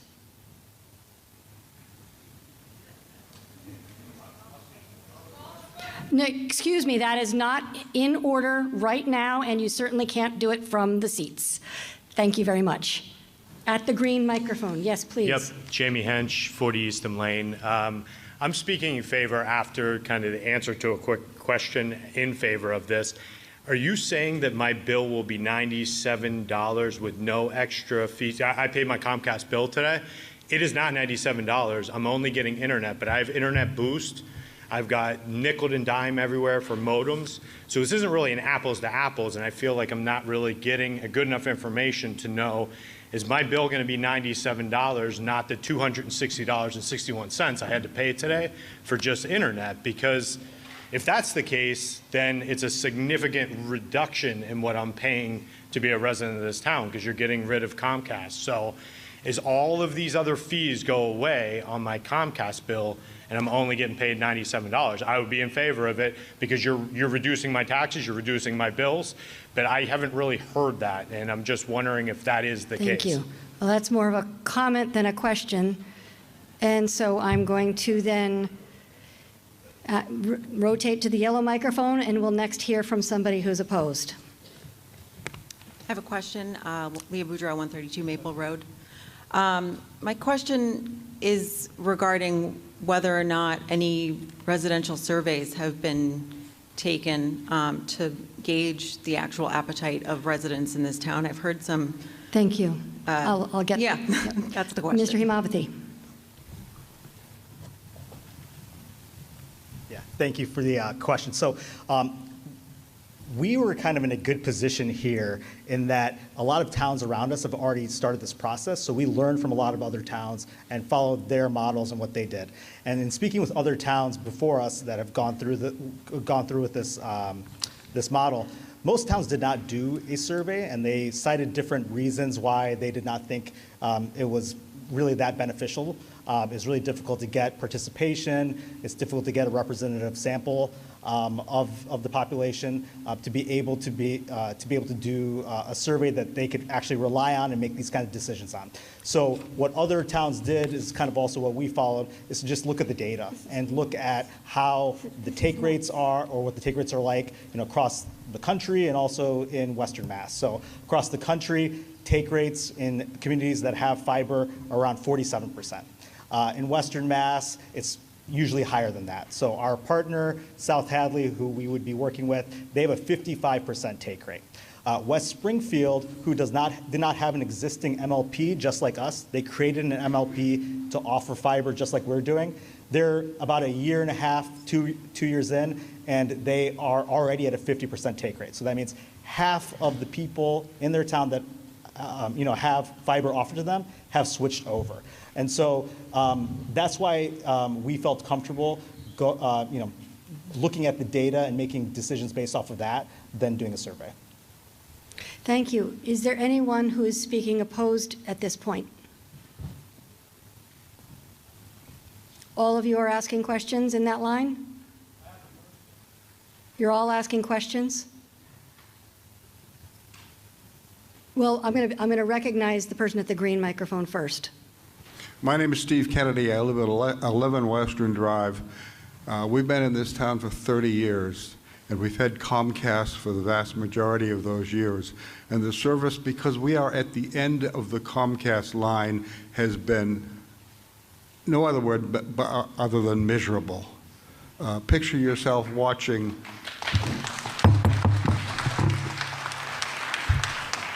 a Patriots game on a Sunday afternoon, and your picture freezes.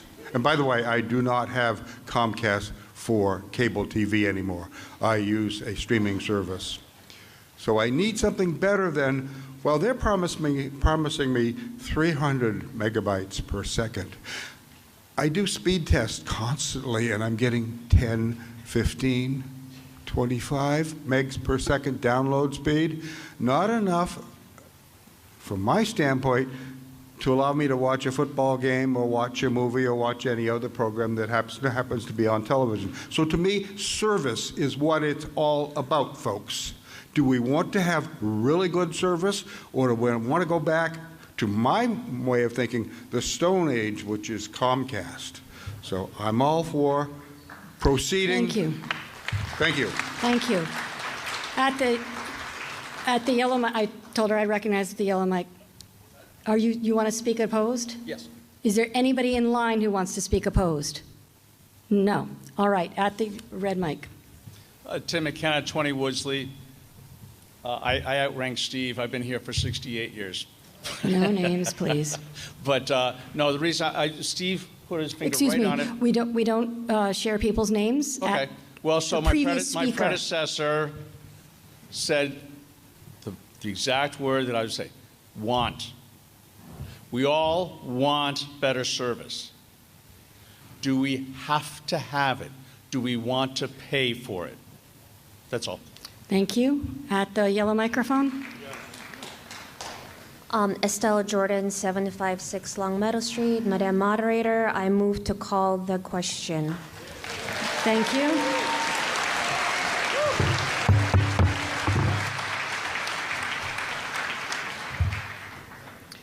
Is there a second?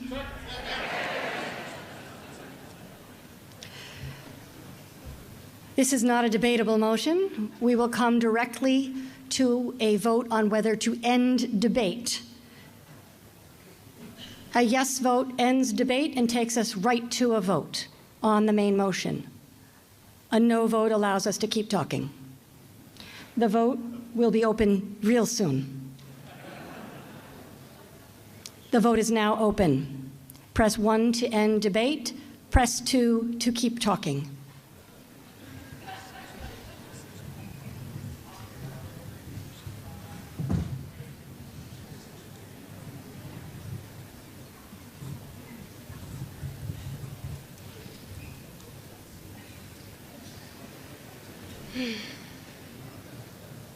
An hour.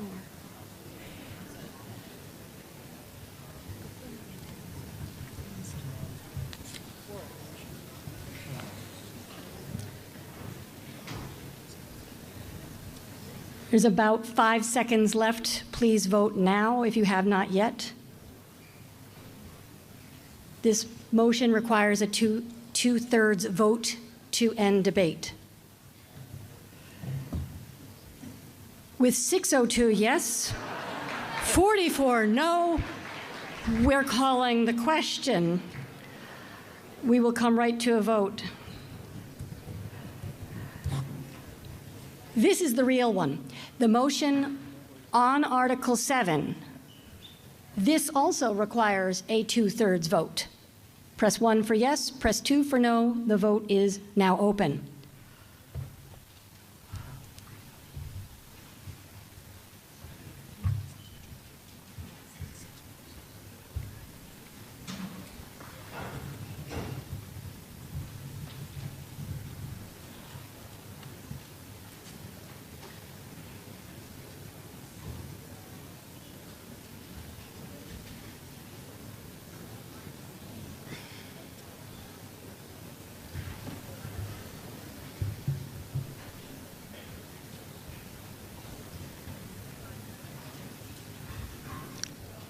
About 5 seconds left. Please vote now.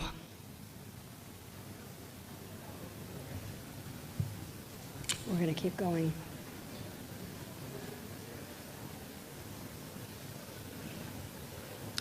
The vote is now closed.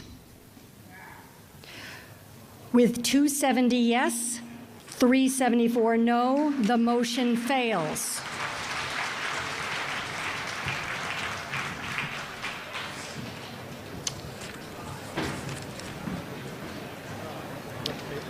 For those folks who are leaving, please dispose of your clicker in the red baskets that the tellers are offering to you.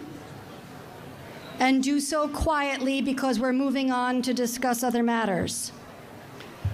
We're going to move to Article 28.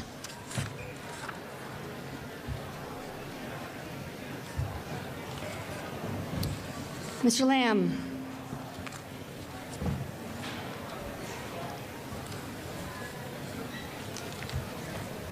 Madam Moderator, I move the town vote to accept Right in the microphone, please. General Law, Chapter 85, Section 6, and General Law, Chapter Could I ask that the people who are exiting, I'm sorry, Mr. Lamb, I'm asking that you please be quiet as you leave. Thank you. which authorize procedures for municipal fines and to delete subsections A and B of General Bylaw, Chapter 259-28, snow removal, and replace as written in the warrants. Is there a second? The motion has been made and seconded. You may speak to it. The previous $10 fine for noncompliance failed to ensure public safety as evidenced by at least 2 injury reports in 2025 and more in 2026 involving uncleared sidewalks. To guarantee safe passage for all pedestrians and prevent them from being forced into the street, a stronger graduated penalty structure is necessary. While code enforcement agents continue to prioritize education and voluntary compliance, this revised fine system provides a more effective deterrent for repeat violations, ultimately reducing the risk of slips and falls throughout the town. Finance Committee recommendation? You don't have, oh, forgive me. It's habit at this point. At the yellow microphone, yes. Madam Moderator, I move to amend Article 28. Yes, please come forward. Mr. Friedman will state your name and address, and we'll have a presentation to make on a motion to amend Article 28. This was sent to me previously.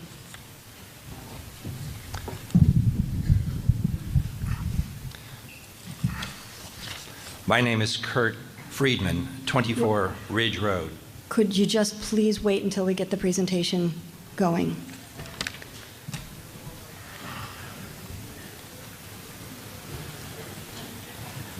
You may make the motion to amend. State your name and address. Make the motion to amend. Kurt Friedman, 24 Ridge Road. I move to amend Article 28. State the motion how you wish to amend it. I move to amend Article 28 as follows. We're looking to delete Section D, violation, in its entirety, and amend Section D, violations, as follows. The first part remains the same. D, violations and penalties. Fines may be issued pursuant to the non-criminal disposition procedures under GL C40, Section 21D, and GL Chapter 40U. Failure to comply with the subsections B or C shall be subject to a fine schedule as follows.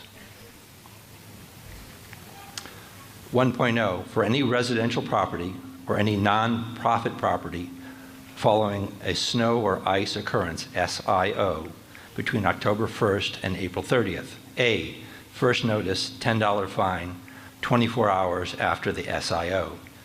B, second notice, $20 fine, 48 hours after the SIO. C, third notice, 72 hours after the SIO.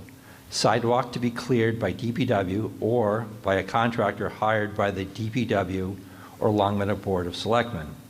The subject property owner shall be charged $90 for the subject snow removal. For the sidewalk snow removal?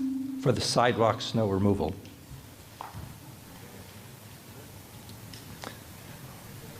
2, for any commercial property following a snow or ice occurrence, SIO, between October 1st and April 30th, first notice, $25 fine, 24 hours after the SIO. B, second notice, $50 fine, 48 hours after the SIO. C, third notice, 72 hours after the SIO. Sidewalk to be cleared by DPW or by a contractor hired by the DPW or Longmeadow Board of Selectmen. The subject property owner shall be charged $225 for the sidewalk snow removal. 3.0, the Board of Selectmen or the town manager may extend the 24-hour compliance time frame after a SIO when A, a property owner demonstrates financial hardship. B, a property owner documents consideration for religious observance or other circumstances. And C, when weather or other physical conditions necessitate. Is there a second? The motion has been made. You may speak to the motion to amend. Mr. Friedman. Reasons justifying snow removal amendments. There are multiple concerns for the proposed sidewalk snow removal policy in Longmeadow. The following slides document the issues so that our citizens can make improved decisions from positions of information. Here's a map of the town of Longmeadow land use. You can see the light yellow is residential, the red is commercial, the blue is basically school or public land, and the green is public land. There are 90.9 miles of roads in town. There are 71.7 miles of sidewalks in town. So based on the math, 39% of the households have sidewalks in front of their house. 61% do not. The 61% of residents with no sidewalks must understand the challenges for the 39% that have sidewalks. Here's a photo of the corner of Woodside and Williams. The snowbank in the photograph on the sidewalk, the snowbank on the sidewalk in the foreground weighs approximately 6 tons. Corner of Ridge Road and Williams, after more than a week, this remained uncleared, and I myself took my snowblower and cleared that entire path. It took me over 3 hours. The snow at the time, this is taken well after I cleared it, was just underneath the Ridge Road sign. The existing bylaw, and without reading the whole thing to save time, 259-28 snow removal A, a violation of this subsection is punishable by a fine of $10. So I think we've made a big leap going from $10 up to fines which are much greater in the proposed article. Concerns with the proposed Article 28, it is imperative that sidewalks be cleared of snow as soon as possible to serve the public. Issuing severe fines does not ensure the removal of snow. The proposed article does not provide for any hardship exemptions or extenuating circumstances. The proposed article with $150 and $50 per day fines is excessive and unreasonable. The proposed article does not differentiate between residential, nonprofit, and commercial property owners. And lastly, the proposed article fine policy needs to be simplified. So the policy that I have proposed, I think, will be less severe to the individual property owners that are affected. At the same time, provide an improved mechanism for clearing the snow so the sidewalks are available for public use. Once again, fining people does not ensure that the sidewalks are cleared. So this is a hybrid approach, which I think is the win-win for our community. Thank you. Thank you. Any further discussion on the amendment? There's a couple of people who are coming to the mic. Don't worry, you don't have to run.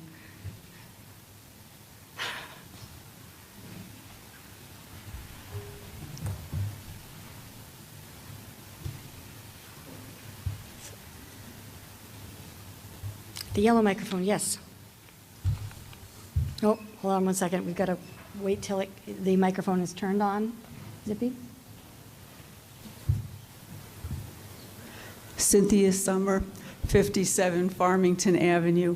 Madam Moderator, I would like to ask the Director of Public Works if, given the current shortage of private snowplow operators around here, is it even feasible that the DPW folks who have been working so hard in a snowstorm would be available or able to clear all these scattered sidewalks around town a few days after a snowstorm, or would you be able to find someone? Mr. Van Dusen. Hi, Sean Van Dusen, Public Works Director. The answer is no. We don't have the staff nor the equipment to follow up. We do 18 separate areas in town where there's sidewalks, there's heavy traffic, but there's no ability after 2 or 3 days of them being up to come in and do additional work. Thank you. Thank you. Is there anyone who's seeking to speak in favor? If you wish to speak in favor, go to the green microphone. If you wish to speak opposed, go to the red microphone. In favor. Dennis Gordon, Williamsburg Drive. Having moved here close to 40 years ago, at that point, our corner house had, the Williams side was plowed by the town. And we had no idea that we'd get older. We used to, that was supposed to be funny, okay. You know, I was able easily to do one side on Williamsburg, but the town did the other side. And then I can't remember when the town gave that up. And now, you know, what was supposed to be a good thing, perhaps being on the corner house, is a penalty. We have I have more than twice as much sidewalk to shovel. And I'm not a snowbird, but there are people who are. And I just was away a short time when we had this snow, rain, and then refreezing a year or two ago. I can't remember exactly. I came back, I had to dig my car out at Bradley, and then when we got home, we had contracted with a guy to do the plowing. He couldn't do it, so I had to go out there. I'm 80 years old and do this myself. Then, of course, it's on a corner, so the plow guys, once it's shoveled out, throw the snow right up there, you know, 6 feet high, and it's packed like ice. I think this offers some relief, and so I see it as good. It could be better, but thank you. Thank you. At the red microphone, please. Hi, Josh Levine, 78 Farmington Avenue. I would implore the town meeting to reject this amendment. And go with the original bylaw as inserted in the warrant. The bylaw is intended not to punish anyone who's unable to attend to their sidewalks or the areas around their fire hydrants, but to make our town safer. There are plenty of folks who are unable to take care of their sidewalks, unfortunately, and I implore them to hire someone if they're gone for the winter, or to make friends with their neighbors. I know when I go out in the morning, if my neighbors haven't done their sidewalks, I take care of it with my snowblower or with my shovel, as the case may be.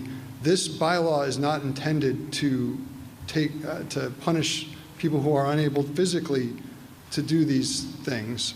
And our code enforcement officers who would issue these fines would start with warnings, and they are humans. If they talk to the person who's unable to physically do things, or because of a religious holiday, they're not going to fine them. And I can assure you that. We've talked to them about this before. This bylaw is intended to give us a wedge against repeat offenders who just do not care to clear their sidewalks and to make this a dangerous town for people walking. And what happens with this amendment, what would happen is those repeat offenders will just not do anything for 3 days, wait for DPW to do it, which is an impossibility, but they will just wait for DPW to do it, and then we'll have 3 days of built-up snow, and we can't have that. Thank you. At the yellow microphone. Sue Bernstein, 250. Right in, if you can speak right in the mic, please.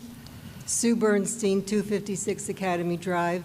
So I'd like to address this to DPW, that we have hired people to clear the sidewalk. They come and clear the sidewalk, and shortly afterwards, the plow comes down and deposits melted snow on the sidewalk and then freezes, and then they're unable to clear the sidewalk.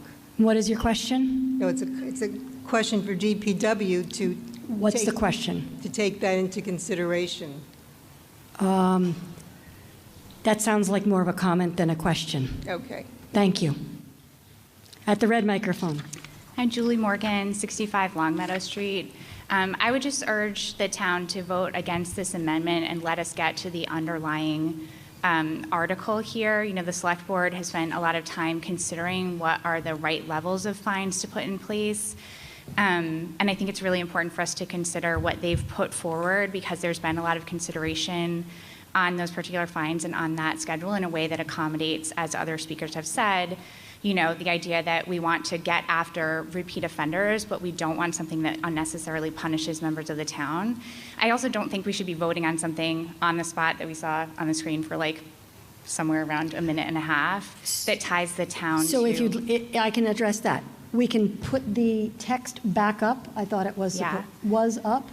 And amendments are a perfectly legitimate action to take at town meeting. Yeah. So arguments about the legitimacy of amendments are out of scope. I think amendments are legitimate, but I'm saying as a voter, I don't think I am urging people not to vote yes for something that we haven't been able to consider with more time than is allowed in town meeting, where it ties the town to committing resources to shovel where people have not done that themselves. Thank you. Is there anyone who wishes to speak in favor of this amendment? Mr. Starr. Thank you. Larry Starr. Hello? Microphone. Hold on a minute, please. Hello? Hold on. Test. Just speak right close to the microphone. Is it coming through? Okay. Yes, it is. All right, thank you. Larry Starr, 81 Williamsburg. This motion, the original motion, is so much better than what we had the first time. Select Board has done an excellent job of developing it. There's just one obvious problem with it, and that's that it doesn't fix the problem. If somebody doesn't do it, we can fine them, but how do we get it cleared? The amendment, which is also not perfect, and there are some things I don't like about it, but it solves that problem. Now, DPW can't do it. We'll end up hiring private people to do it, and after 3 days, they do have time. I know that my contractor, is so busy during the snowstorm, but 3 days later, he's got time to do private work for people who have to clear again because the plows snowed them in. So it's better because it solves the problem. I have a history in emergency services. It's more important to get those sidewalks cleared, to get the fire hydrants cleared, and this amendment will make that happen, whereas the original motion does not. And again, while this motion, the amendment, is not the best, and I would make some changes, we can't do it here. We can't start talking about changing words. I would vote in favor of it, and let's see how it works. We can always come back and change it. It's a bylaw. But I think the amendment is a better approach. I might not like some of the fines and the numbers. I don't like the fact that the immediate fine is $10. The immediate fine should be a warning. But the way it's proposed, it does deal with the problem of getting it done. And that's why I will vote in favor of it. Thank you. Thank you. Is there anyone opposed to the amendment? Thank you. You may speak. Leah Boudreau, 132 Maple Road. I'd like to say that I appreciate the previous speaker's amendments, and I do think that was thoughtfully presented to us, but given that we haven't really had time to assess the merits or the values of that amendment to the bylaw, I'm opposed to putting that to a vote, or I'm opposed to advancing an amendment because I didn't have time to look at it and see what that person proposed, and I'd like to discuss the merits and values of the actual bylaw that we were presented in the town warrant. Thank you. At the yellow microphone. Linda Beasy, Converse Street. This question is for, I believe, the Select Board. In the original proposal in the warrant, I wondered if they considered getting a listing of people that... I'm going to stop you right there. Oh, sorry. This is a question about the amendment. Okay. So not about the main article, the main motion. So if you have a question about the amendment, that's in order. It could go both ways. If you want to try, frame it in a form of a question about the amendment. I'll wait. All right. Yes, sir. My name is Adam McComb, 24 Maple Terrace. I'm in favor of this amendment. It seems to be a happy medium, at least initially. $10 seemed much too low. And then, the index up to $150 seemed kind of excessive. My property doesn't have a sidewalk, but it has a fire hydrant. And I always try to clear it with every storm, every major storm. One problem I had with it was with the 1 inch of snow. I mean, my outlet is 1.5 feet above. That's where they plug the hose in, and has a 2 or 3 foot marker pole. So I'm not really sure why the fire hydrant language is being amended. The old language was if it's, as long as it's visible after the storm, the fire hydrant, so the fire ambulance, the fireman can see it. So I'm kind of, this is more of a question, but, so it's kind of a combination of both. So you're in favor of the amendment? Yes. Thank you. Thank you. Is there anyone who would like to speak opposed to the amendment? You have a question, sir? Go ahead. I have a motion. What's the motion? I move that the town council... Well, first state your name and address. Joshua Peck, 43 Jonquil Lane. State your motion, please. Yes, I view this as a regressive fine. No, state your motion, please. Okay. I move that the town council or board table the current fine-based ordinance as it's regressive for 30... No, you may stop there. To lay it on the table, it's not debatable. So you have made a motion to lay the amendment on the table? No, the motion is to consider an alternative. No, you said to lay this on the table. Once you say to lay this on the table, that is your motion. And a motion to lay on the table is not debatable. Is there a second to lay the amendment on the table? Second. That motion has been made and seconded. To lay on the table requires a 2/3 vote. My motion is to consider a nudge-based alternative instead of the regressive system with behavioral economics by Kahneman. So here's the thing. You may not argue for anything once you have said that you want to lay it on the table. It is not a debatable motion. So once you have made that motion... I wasn't finished with the motion. You said to lay this on the table. There is no other appendage to it. You could withdraw the motion, but you have made it and it's been seconded. Then I withdraw the motion and I restate it. So here's the darn thing. It's just been seconded. Well, you didn't let me finish.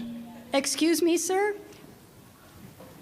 You will address me about the issues. It's not a personal thing. This is a technical thing regarding the motion. The person who seconded the motion to lay it on the table, I'm going to do something a little unorthodox. Do you withdraw that second? No. All right, we're laying this on the table, taking it as a vote. In order to do this, we're going to require a 2/3 vote to lay it on the table.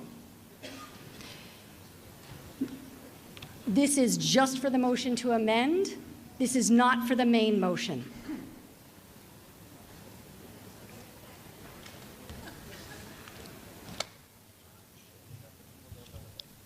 Pardon me? I'm going to explain it in a minute. I just needed him to sit down. So a motion to lay on the table means we put this aside. We can pick it up off the table separately. However, since a motion has been made and seconded, we must now vote on that motion. If the motion to lay on the table is approved, we will come back to discussing the main motion. Someone can, at some point, move to pick it up off the table, and we discuss the amendment again. Just giving you a heads up about how it works. We're ready to vote? All right. This is to lay the motion to amend on the table, to set it aside. Press 1 for yes, press 2 for no.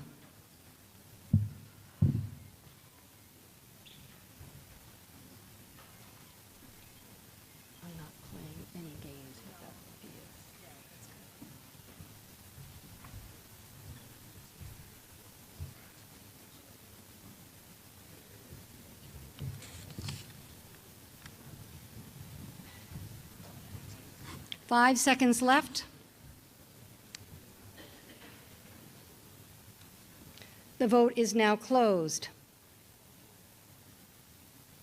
With 149 yes, 152 no, the motion to lay on the table fails. We will continue discussing the motion to amend.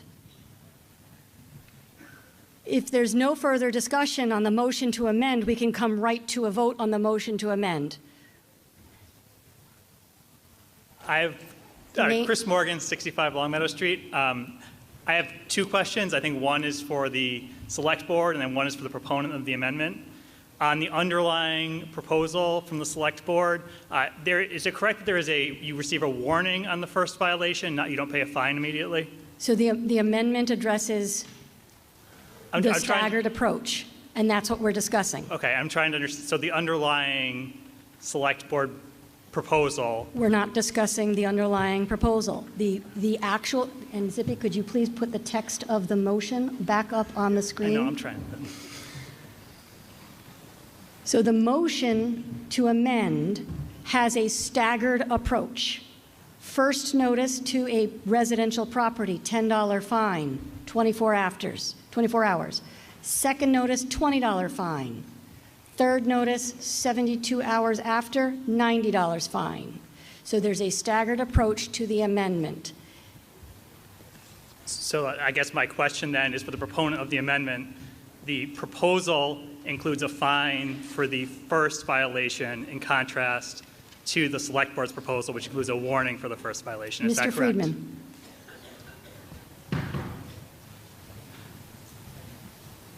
There's a difference between first and first. The first of the season, but then if there's a subsequent storm after that, you will get fined for the first offense thereafter. So, and those fines are greater. These fines are less, and if you don't clear the sidewalk, either the town will clear it or a private contractor will clear it. I might also comment that East Longmeadow has a similar policy that's been in effect for years. So just to clarify, Mr. Morgan? I apologize. Just to clarify, there is no warning under the proposed amendment. It's straight to a fine immediately for the first violation. Mr. Friedman? Yes. Okay, thank you. Thank you. Yes. Hi, Aaron Root, 81 Roseland Terrace. I believe earlier we heard from the Director of Public Works that the DPW has no capacity to clear these extra sidewalks and things like that. So I'm wondering if they do have the capacity to then hire however many independent contractors to handle this after the fact. Mr. Van Duzen. So we do have an on-call contractor, but they're being utilized the same time as we are. So often they're up 2 or 3 days. When we go back in, we're clearing the snow from the schools and pushing back banks. So we'd have to increase the funding and ask for additional on-call contractors in order to perform this work. Thank you. Is there anyone speaking opposed? Thank you. Heidi Johnstone, 387 William Street. I have a question about the third fine, where it says that the DPW or a contractor will pay for the plowing. What if the contractor charges $300? Who's going to pay the difference?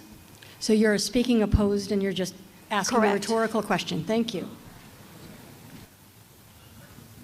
Anyone in favor of this amendment? All right. At the yellow microphone.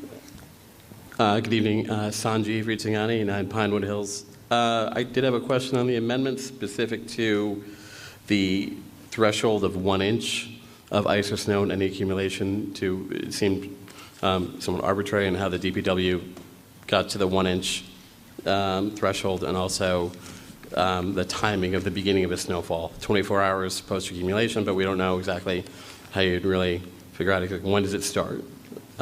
So if there's... Is that related to the amendment? Looks to be. It says definitions under number 3. Replace with, and then 1, 2, 3. It's under So number that's 3. not an amendment to the main motion? It's a question on the amendment, Madam Chair. Number 3 under on the bottom of page 28. Mr. Friedman. This amended article addresses the policy for fines. The previous sections of the main motion are not being challenged. So thank you. Thank you. Next question. Doug Bixby, 191 Nevins Avenue. I'd like to call the question on the amendment. So here's the thing. There are still people wishing to speak. We have had 4 speaking. She was going to do the same. Oh, well, all we have to do is just not speak. Okay. It's the simplest thing at all. A for effort. All right. This is only on the motion to amend. This is not on the main motion. So if we would like to amend the motion, you will vote yes. If you would not like to vote to amend the motion, you will vote no. We're just going to wait for it to pop up on the screen.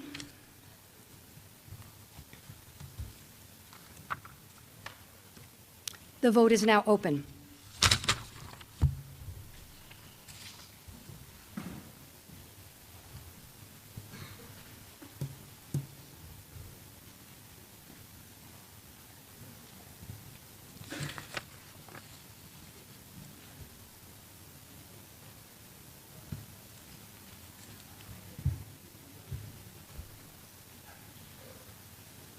Five seconds left to vote on the amendment.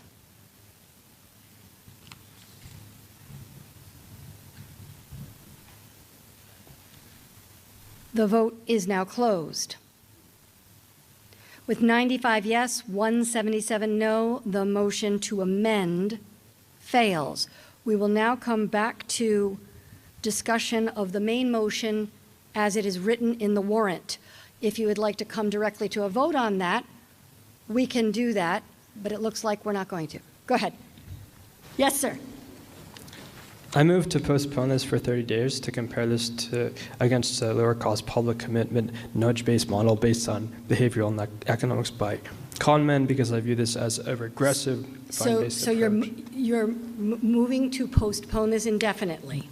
For 30 days while studying a behavioral economics nudging approach in favor of this. We cannot postpone to a date certain because we are one town meeting. And so we cannot extend the town meeting for 30 days.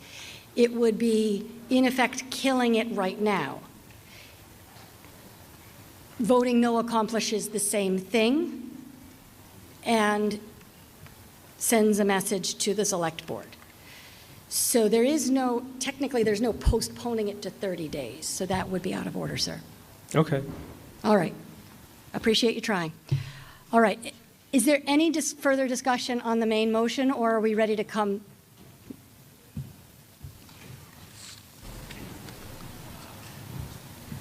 And just as a reminder, folks, we still have a bunch more articles to go. It's 9:39. So we can get out when you say we can get out.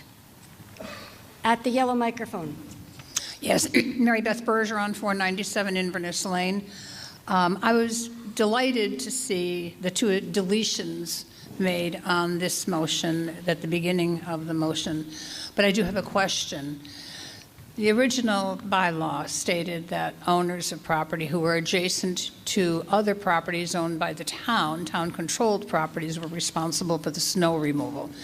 This deletes that requirement. So my question is, since there are a lot of sidewalks in town, going to the schools, et cetera, that are wetlands or vacant properties or whatever. There are quite a few of those lots, and some of them really adjacent to houses on both sides who do clear their sidewalks, which means that the town owns the property in the center. Who's responsible for removal of that snow? Mr. Van Duzen? You don't know? All right, just say that.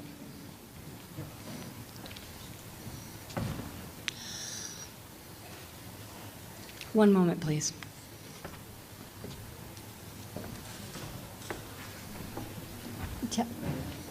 Town manager, would you like to answer the question? So who's responsible for clearing the sidewalks leading to town and school buildings? Not leading to. Who's responsible for clearing the sidewalks on town-owned property? On Very town-owned property. specifically, Thank for you. example, wetlands. Thank you. I mean, on Frank Smith Road, there is a pretty large... Thank you. Okay. I've got the... It depends on the spot. It's generally a combination of Department of Public Works and school custodial staff. But if it's an area that you're speaking of that's bordering wetlands that's Conservation Commission controlled, it would generally fall under the Department of Public Works to clear that sidewalk. Okay, so then to back that up, my Ms. next question is, okay. is there a map that they're responsible for now? Town manager. Yes, the DPW maintains a map of properties that they handle sidewalk clearing for. Thank you. Thank you. At the red microphone.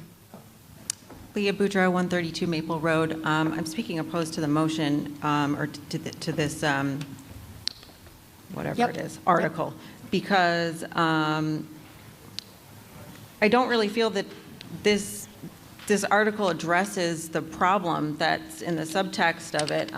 You know, it indicates that the problem is the $10 fine for noncompliance, but it seems that this proposal goes way beyond addressing an inadequate or immaterial fine.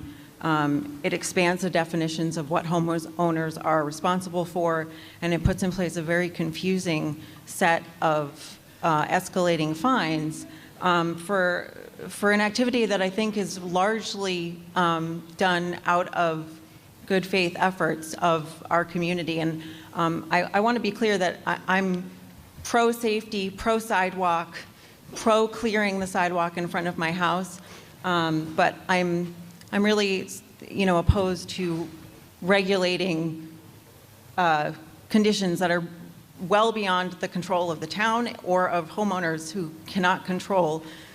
We all know that we experienced an unprecedented winter, and this feels so specific, you know, that I don't really know how reasonable it is for the town to expect residents to clear sidewalks to a 36-inch width and within 24 hours of every snowfall, when real-world conditions can sometimes make that impossible. So Thank you. That's all.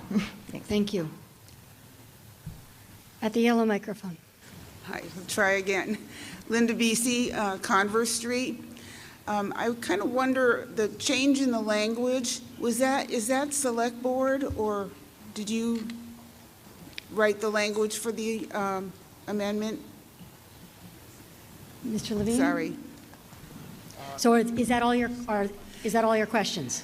Well, I just want to know who to direct it to. Well, I will direct it to someone. Okay. So what's your question? So my question is, I was very concerned reading it about the code enforcement person. You're going to have to hire a whole bunch of code enforcement people. But I wondered if you did not consider having a bucket list of all these private contractors that people could call, because, you know, last year we got in trouble. We went to 5 people. So, and, you know, there should be a list. Somebody should maintain a list where people can go to. Okay, Mr. Levine? Well, to answer your first question, I believe this was put forth by code enforcement originally. Speak closer to the microphone, Sorry. please. I believe much this- closer. Thank you. Well, I'm scared it's going to feed me. It's not going to explode. I believe this article was originally put forth by the code enforcement office. We already have code enforcement officers. We voted on that a few years ago at town meeting to to hire 2 code enforcement officers who would drive around and make sure that this is being addressed. As for your question about a list of contractors, that would not be within the town purview to recommend private contractors. That would be something that the community could do, but that is not something the town could do. Thank you. At the red microphone. Kurt Friedman, 24 Ridge Road. I proposed the amendment because I felt it would be in the better interest of our community and avoid hard feelings. Nobody likes to get fined, and especially when people, without any true fault of their own, they're out of town, snowstorm came by surprise, the snowblower broke down, their contractor can get to them. I think most people try to comply. Some people have difficult situations. And for those people who are voting tonight, are you one of the 61% or one of the 39%? I contacted multiple snow removal contractors, and the average figure I received to clear a sidewalk in town, even with a 6-inch snowfall, was $50 or less. The fines go way beyond that. So when you have a problem, you have to ask yourself, can we just fix the problem, or do we fine people excessively and create an overburden on them? So it's just punitive. And once again, the clear majority of people, more than 61%, don't have a sidewalk. And if you're voting to fine your neighbor when you can just sit back in your luxury armchair and watch other people struggle, that's not right. That's not the Longmeadow that I know. So my recommendation is to vote no on this article and then come back, revise it, and come back to this community with a policy that's fair and effective and kind to our community. Listen, I'll be 68 in December, and I'm still shoveling the snow. But we need to think about what's fair and reasonable. And feel free to borrow from my amendment, but what I propose where there's modest fines, and yet there's a kicker where if you don't clear the snow, a town-hired contractor or the DPW, I bet, what's the DPW? Thank you. We're going to stop you right there. Thank you. So, okay. Thank you. Is there anyone wishing to speak in favor of the main motion? Go ahead. Stephanie Davis, Graciata Road. This is a really great community. I'd just like to say that this past winter, I was out of town for the really big snowfall, and I came back, and I was really in fear of having to shovel my way into my driveway. And I came back, and my driveway was cleared, and my sidewalks were cleared. So we do live in a really great community where people do reach out, and if anyone here, I still have no idea who did that for me, so if you're here, thank you so much. We do live in a community where people do help out, and I think that this amendment, this revision to the bylaws is really intended towards the people who are repeat offenders, and the code enforcement, as it's been stated already, are giving out warnings first instead of being punitive and harsh, and they do listen to people who have a concern and can't get to things. So I don't think it's really intended to be punitive. It's just trying to get to the safety of our sidewalks in this town. And we do have a really great town with all these sidewalks and the walkability for our students to get to school. And we just want to see safety in our town. Thank you. At the red microphone. Yeah, Joe Flack, 135 Forest Glen Road in Longmeadow here. I'm against it because it doesn't really specify how to manage ice. In the previous amendment, sand was acceptable, but it doesn't really say that here. So that's my issue with it. Thank you. At the yellow microphone. Okay, a couple of things. My name is Teresa DiGiulio, live at 8 Woodside Drive. Just a question, a couple of questions. Number one is, wasn't this already voted on at the last meeting? And now I'll it's answer being that brought one. up No, this is a different article. because it was brought again. No, it is a different article. It's still the snow removal and charging It's people. the same, excuse Okay. me, Ms. DiGiulio, and I want to be clear. This is a different article. It has different text in it. You may Okay. continue with your questions. Okay. And secondly, like I said, I live at 8 Woodside Drive. Our sidewalk is on the same side, the same block as Williams Middle School. We clear our sidewalk and our neighbor's sidewalk. The school or the town does the school's property. The plows come by and they pile up, and we had a lot of snow last year and many other times. Could you get to your question, please? Yes, and the plows plow a lot of snow where we have to go out multiple times. Please get to your question. So, because we are on the same block as the school, wouldn't you think that the school would just plow our neighbors and our property? Mr. That is Giulio, my I'm going to stop you. question. I'm going to stop you right there. You had several chances to get to a question. You may now return to your seat, and we'll ask for other people to get questions that they have. Good evening. Mary Beth Guthrie, 147 Laurel Street. Madam Moderator, I move to bring the article to a vote, to end debate and bring the article to a vote, please. There is no one wishing to speak in favor. There are other people asking who seek to ask questions.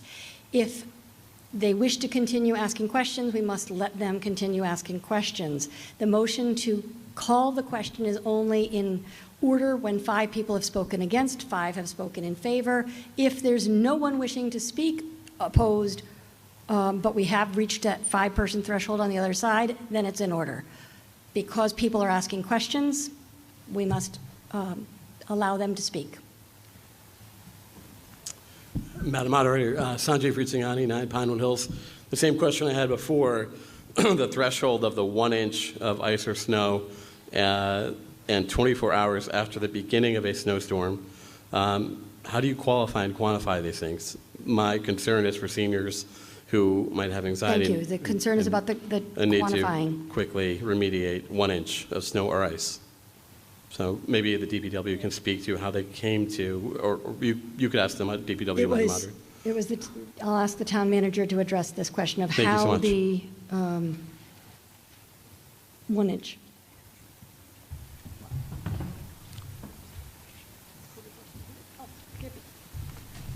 We'll do one better. The code enforcement agent, if you're still here, there's 2.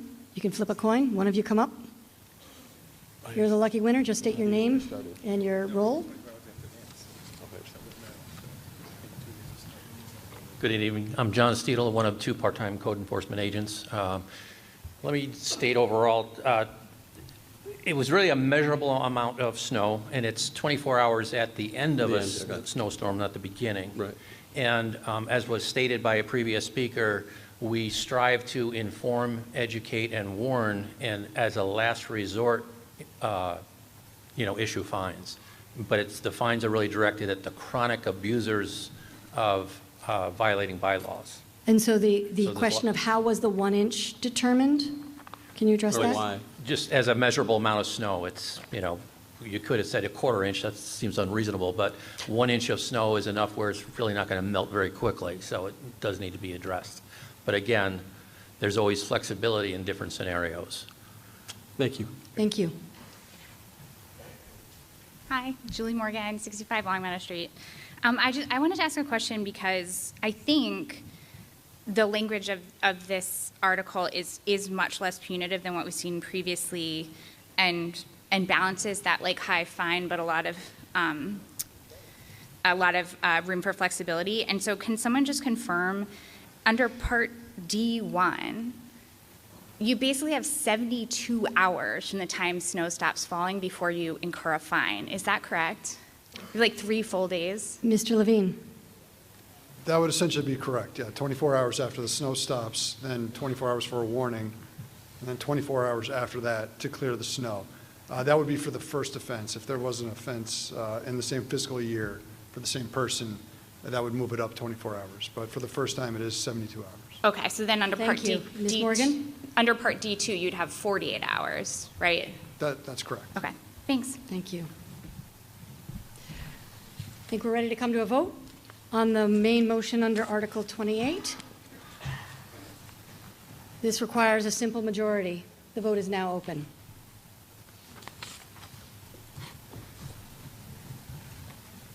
Press 1 for yes, press 2 for no.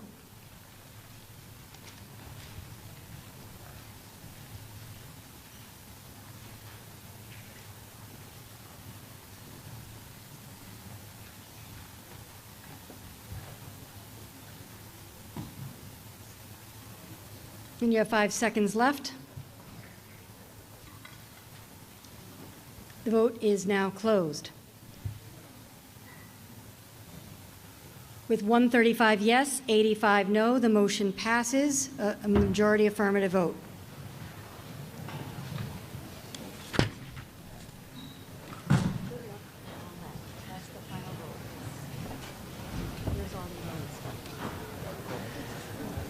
We turn to Article 8. Mr. Himavati. Madam Moderator, I move that the town vote to, 1, accept statutes of 1975, Chapter 775, the act creating the Massachusetts Municipal Wholesale Electric Company, MWEC. 2, apply to MWEC for admission as a member thereof pursuant to statutes of 1975, Chapter 775, or 775, 3A.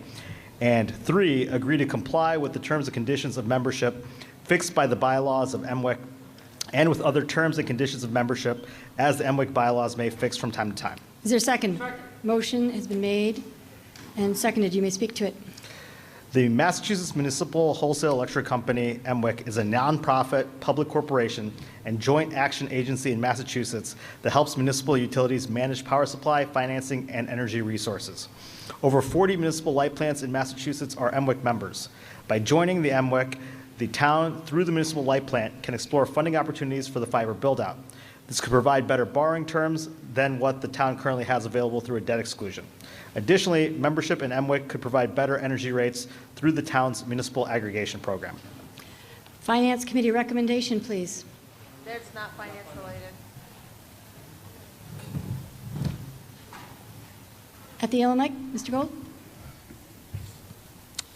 And this is Mark Gold, 129 Avondale Road. In light of the results of Article 7, I move that we place Article 8 on the table, lay it on the table. All right, a motion to lay on the table just sets it aside. We can pick it up off the table at some point during this meeting, but right now we're setting it aside. It's not debatable. Is there a second? We will come directly to a vote to lay this on the table. This requires a 2/3 majority, 2/3 vote.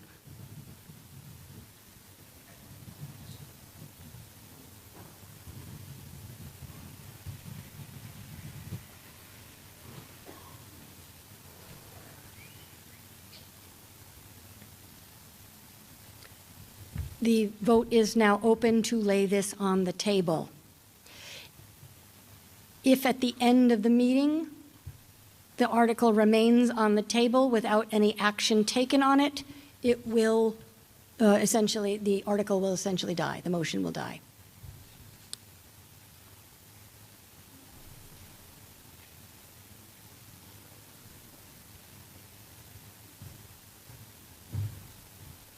Five seconds left.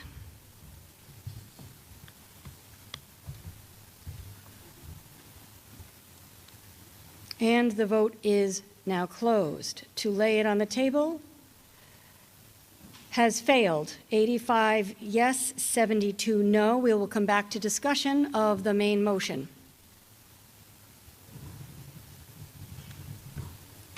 If we're ready to come to a vote, we can do that. Are you ready to speak?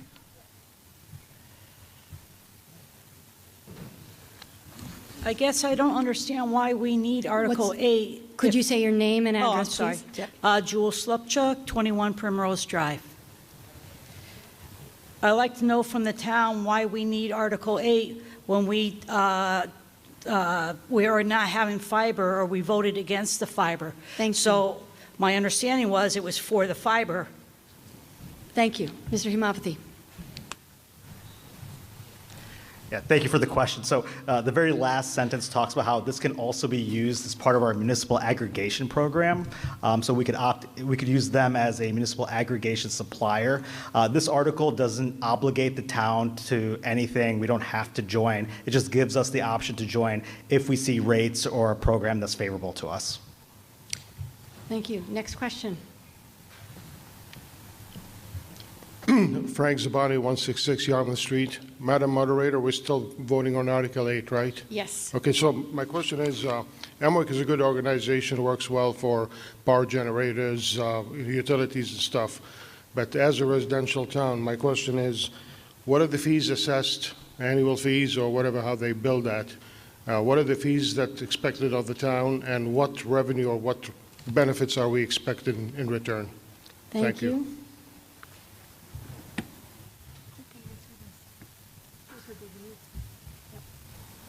Mr. Himavati. So there are, I think, very minimal fees, maybe a couple $100 to actually join MWIC. And then the benefit of it is that you are able to get better energy rates, better pricing for folks who opt into the municipal aggregation program. Sorry, that's 200 per year or per month? I'm not sure about the annual fee. It's something that's nominal. Another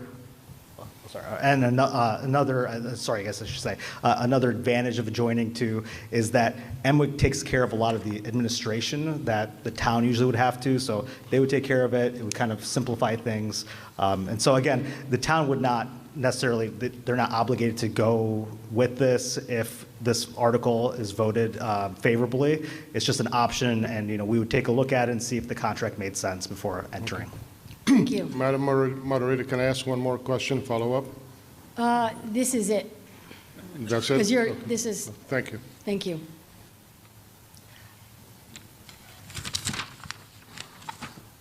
We're ready to come to a vote on the main motion on Article 8.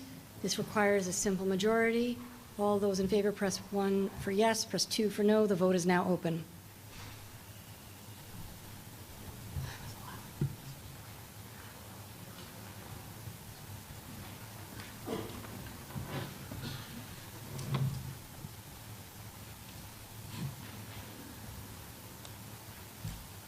Five seconds left.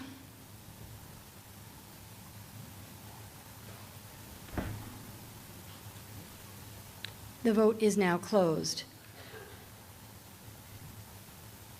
With 109 yes, no 46, the motion passes majority affirmative vote.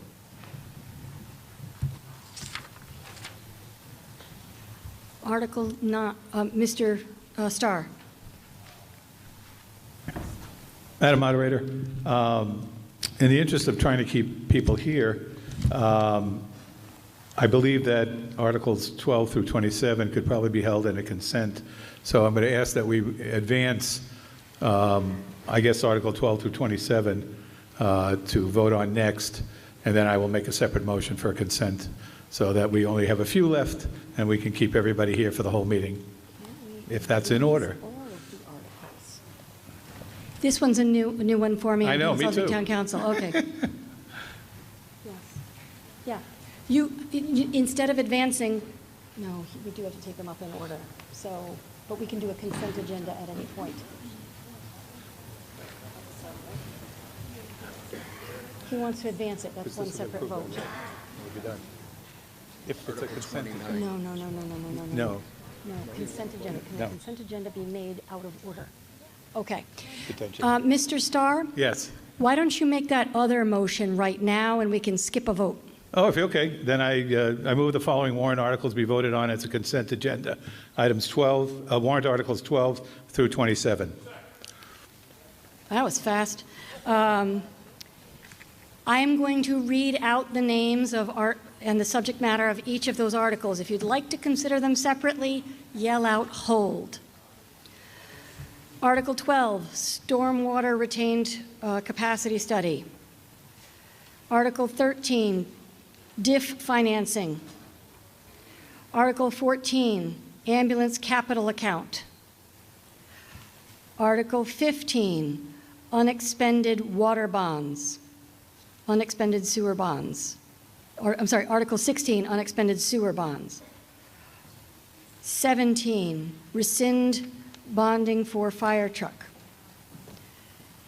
Article 18, revolving fund council on aging. 19, the athletic field signs. 20, community preservation administration costs. 21, community preservation pool amenities. 22, community preservation stores house museum. 23, community preservation carts, excuse me. Article 24, home modification fund. 25, trees. 26, building demolition committee. 27, historic district commission terms. I heard none of those articles held, so we will come directly to a vote. Simple majority, or do any of them require two-thirds? Okay, this all requires a simple majority. Press 1 for yes, press 2 for no.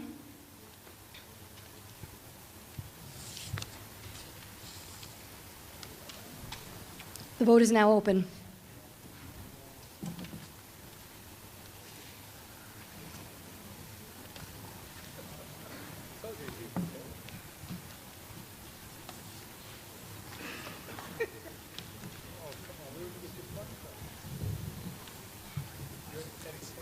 The vote is now closed. With 118 yes, 22 no, the consent agenda is approved. We will come directly to Article 9.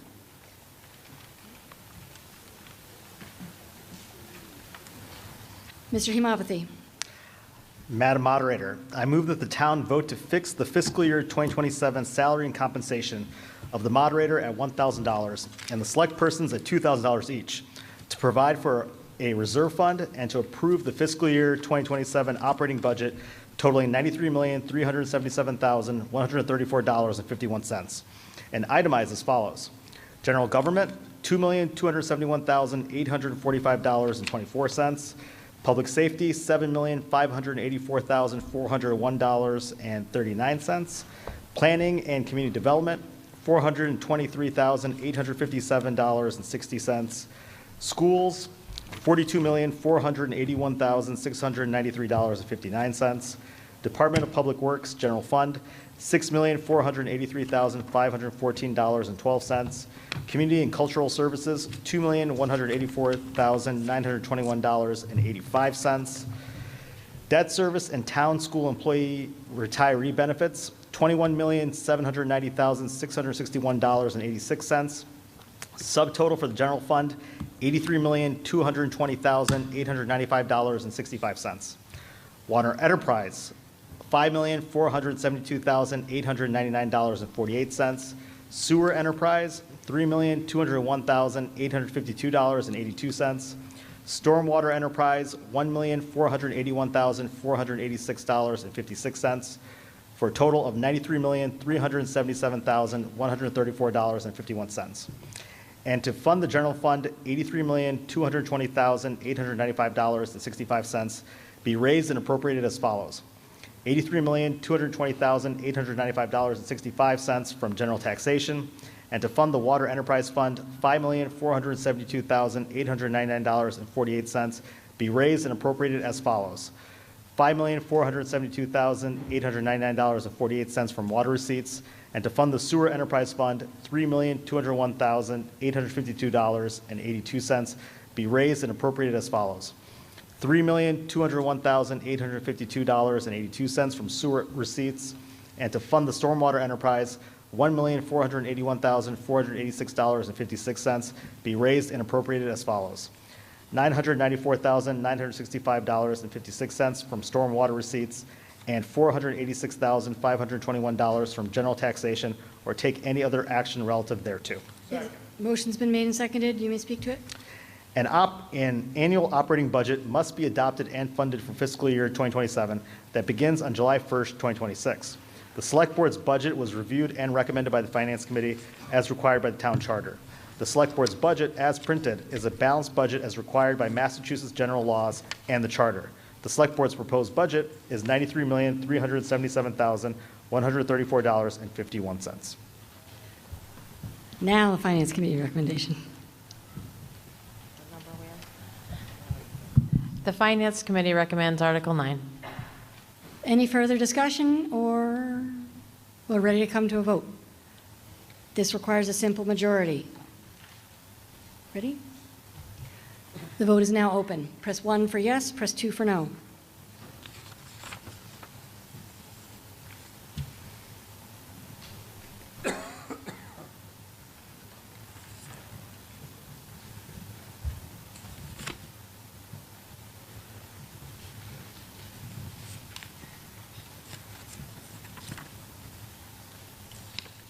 The vote is now closed. With 120 yes, 18 no, the motion passes, majority affirmative vote.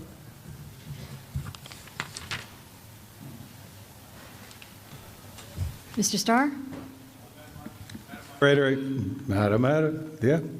Madam Moderator, I just want to check that it is in order for, in the reading of a warrant, for the reader of the warrant, the making of the motion, to say as written in the warrant without having to give all the details. Is that correct? It is, except for those that have funding numbers attached with it. So in those, well, let me, hold on.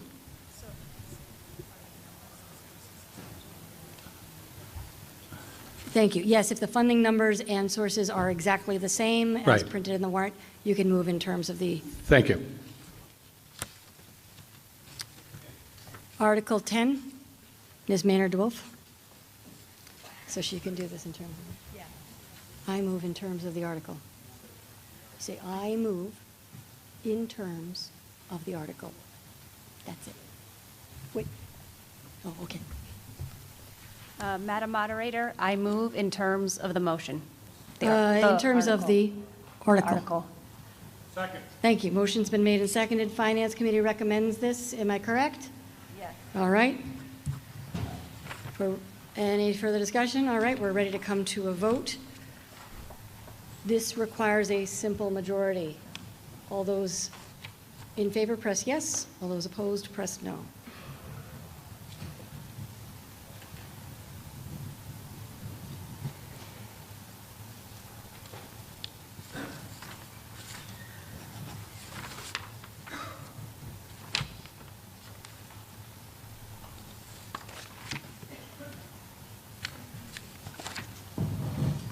Where's Article 11? The vote is now closed. With 116 yes, 15 no, the motion passes, majority affirmative vote.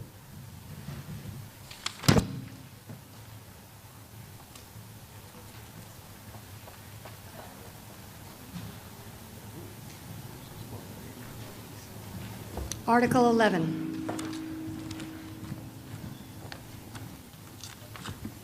Madam Moderator, I move that the town vote to transfer from the Operating Stabilization Fund the sum of $423,267.16 to the Capital Stabilization Fund.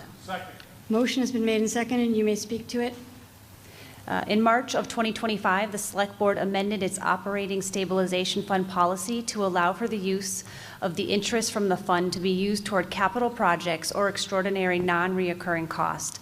This article would transfer the interest earned by the fund in fiscal year 2025, leaving principal untouched, to the Capital Stabilization Fund. Any future use of capital stabilization funds would come from the town meeting for appropriation.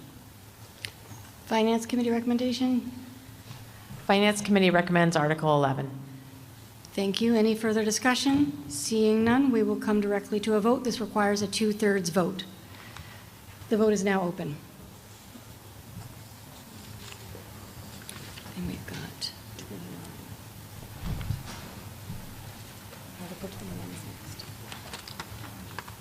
Nope.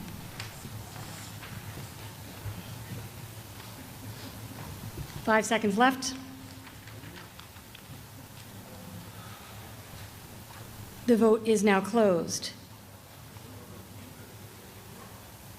With 115 yes, 11 no, the motion passes majority to two-thirds vote. Affirmative. Article 29. Mr. Lane. I move that the town vote to amend General Bylaws Division 1, Part 2, General Legislation to add Chapter 150, Cryptocurrency Automatic Teller Machines as written in the warrants. Second. Motion's been made and seconded. You may speak to it. This article seeks to amend the town's general bylaws to prohibit the installation and operation of cryptocurrency automated teller machines within the town of Longmeadow. The purpose of this measure is to protect residents, in particular our most vulnerable ones, from the high transaction fees, lack of consumer protections, and potential for fraudulent, often irreversible activity associated with these unregulated kiosks. By prohibiting these machines, the town aims to mitigate local financial risks and maintain the integrity of our commercial spaces. Any further discussion? Seeing none, we'll come directly to a vote. This requires a simple majority. All those in favor, press 1. Those opposed, press 2. Press yes. Doubted myself there. The vote is now open.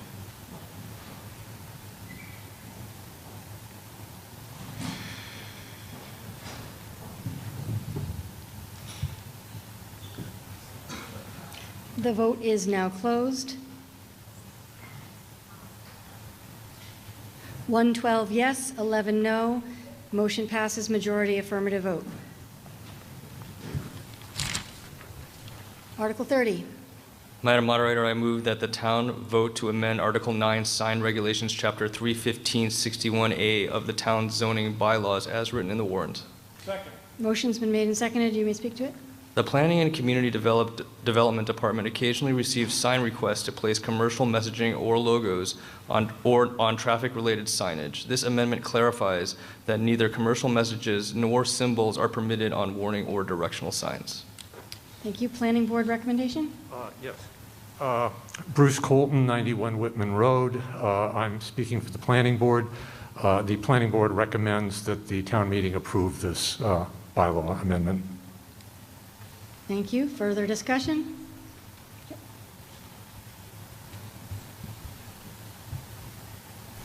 Cynthia Summer, 57 Farmington Avenue. I'm with the Friends of Fanny Stebbins, and we are talking about possibly putting up some warning signs about like animals crossing and things on Pondside Road. And if we had like a picture of a turtle or a duck on there, would that be considered a symbol? Or are you talking about commercial symbols like of a corporate logo? What does symbol mean? Mr. Colton. The way this is written, it's not clear. Yes, pictures of ducks or geese or animals would not violate this. Okay, by symbols, we mean like corporate logos, that type of thing. Thank you. Looks like we're ready to come to a vote. This requires a 2/3 vote. The vote is now open.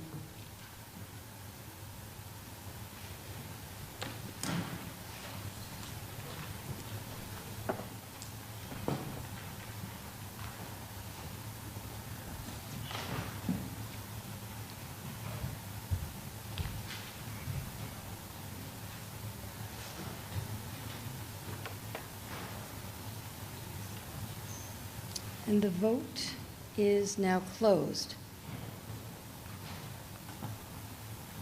113 yes, 6 no. The motion passes. Majority 2/3 vote.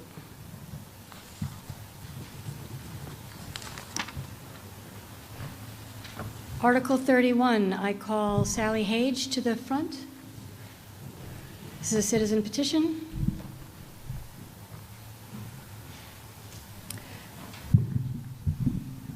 Sally Hagee, 98 Converse Street.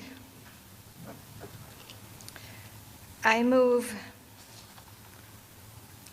that we accept the citizen petition to amend the bylaws to adopt a dangerous dog ordinance to protect the community and animal safety, as written in the warrant. Okay, thank you.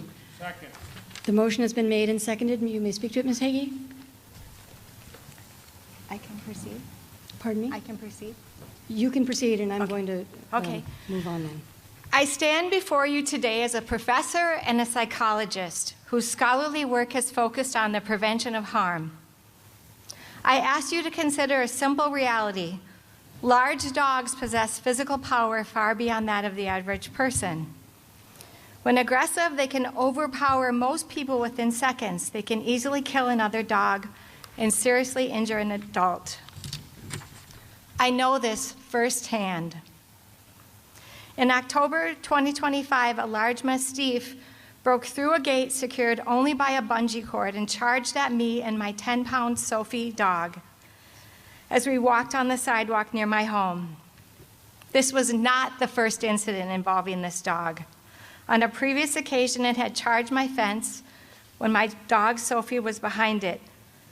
This time, the Mastiff ripped my dog from my arms and repeatedly bit, shook, and threw her to the ground, determined to kill her. I held onto the Mastiff's collar and pulled with all my might, but I could not stop the attack.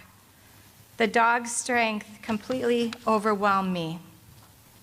And those 3 minutes will live with me forever. I suffered physical injuries and lasting emotional harm. Sophie nearly died. After emergency surgery, she spent weeks recovering with tubes coming from her body, crying in pain as she struggled to recover. And this was not an isolated incident.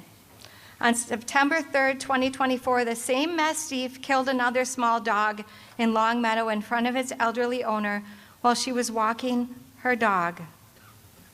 Even though the Mastiff was on a leash, the owner could not restrain it, just as I could not stop it from attacking Sophie.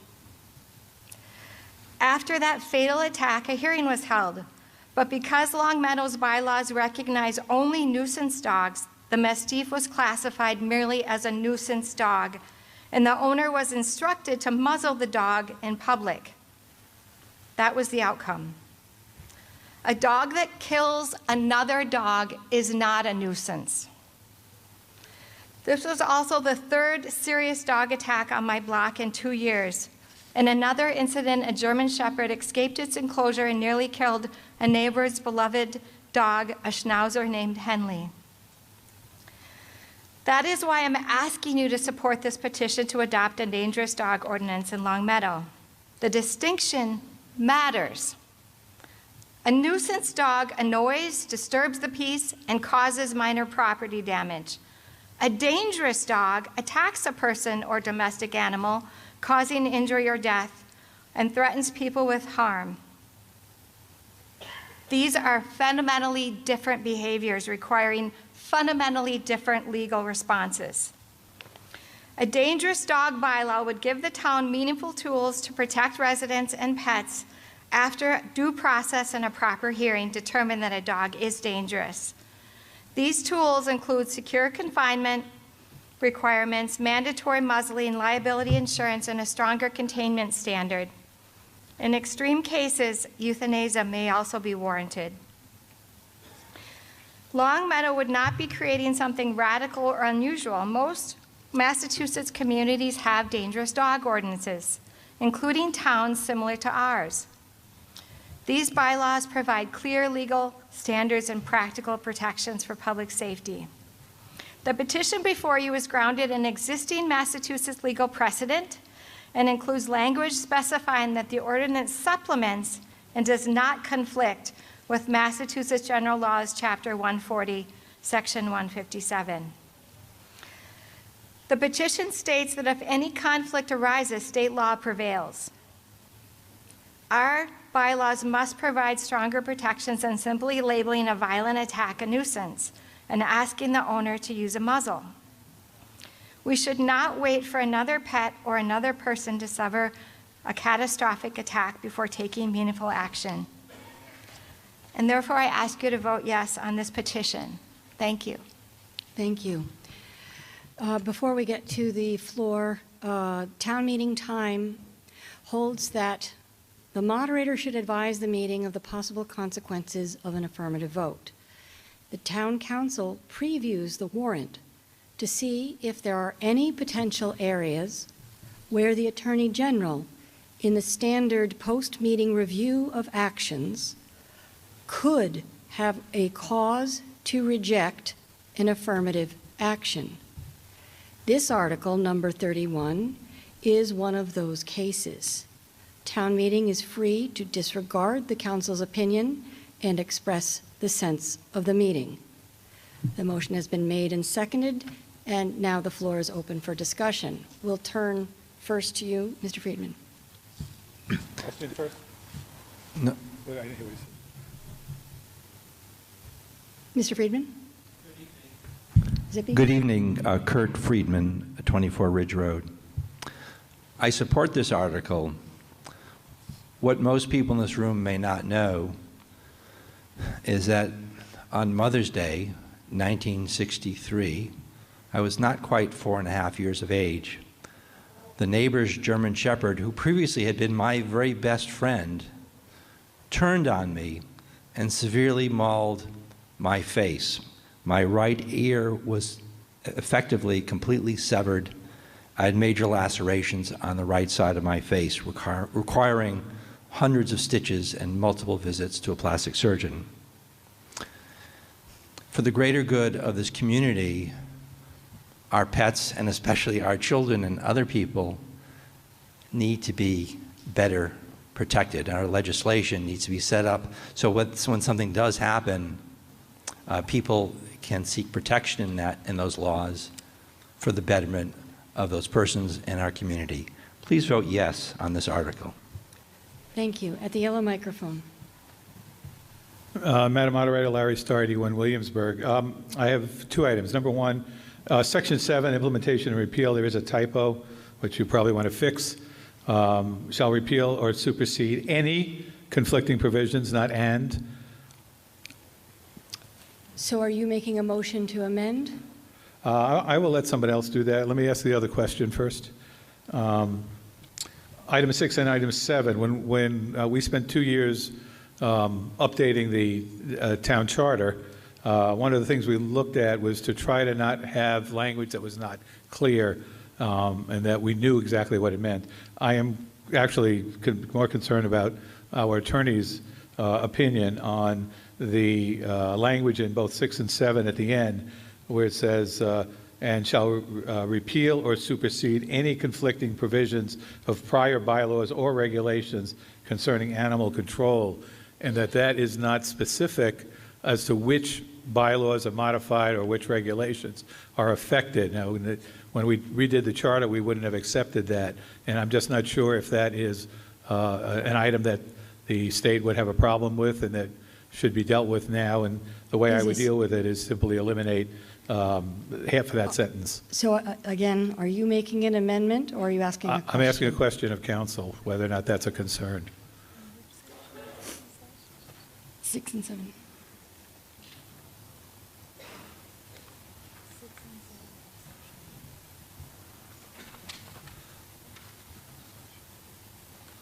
Kindly repeat the section number, Mr. Starr. It's D6, I think it's, no, it's sections, how was that? Section 6 and Section 7, consistency with state law and implementation and repeal. I'll recognize Kate Fedorov, Town Council.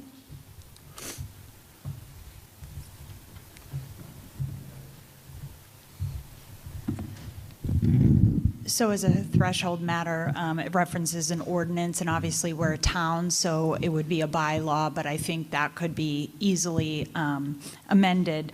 The other thing that specifically you asked, since it doesn't expressly repeal particular sections of the bylaw, am I understanding your question correctly? It just kind of announces any other things that would be consistent? Right. Yeah, sure, it's a gray area, and the Attorney General would approve with, if she were to approve, she would approve with the condition that, you know, it would seek the advice of Town Council as to how to implement it, because typically, if you have a bylaw that you're replacing, you identify Yes. that bylaw. And so everyone understands what's being deleted and then what's being substituted. So it's not a perfect bylaw for sure, but I would imagine that if the other content of the bylaw were approved by the Attorney General, they would put that proviso that you come back and get clarification from town council as to what the meaning of that would be. So not a super answer, it's just kind of a deferral. Okay. At the red microphone. Alan Grain, 88 Redfern. I'd just like to argue against this. I would say that the way that this is currently written makes the difference between a nuisance and a dangerous animal arbitrary, and it's dangerously close to a breed ban. Additionally, in Western Massachusetts and our community, we are already facing significant animal control challenges. We don't need to exacerbate this and create additional work for animal control professionals such as home inspections and animal evaluations, which are inherently subjective. For the last 15 years, I've volunteered with animal control and rescue organizations across communities wherever I've lived.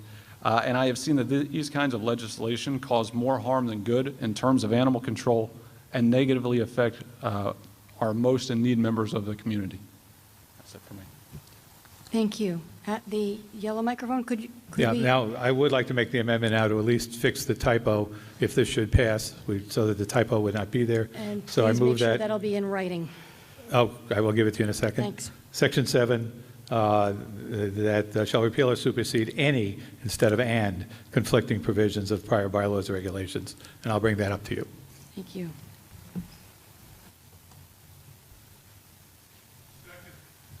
Hold on one moment.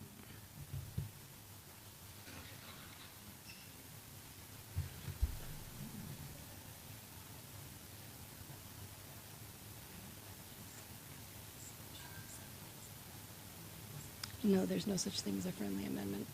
There is none. He's changing her wording. We'll vote on this.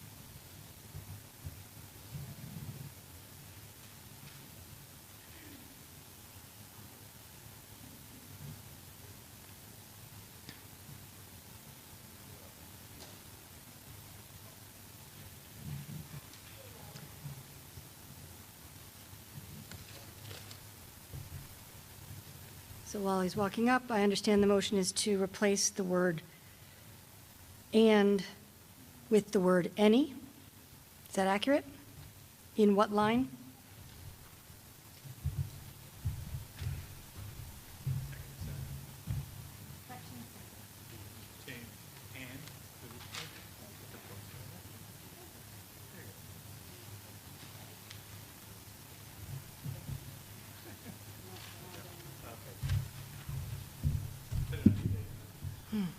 Fixed typo in section 7, change "and" to "any."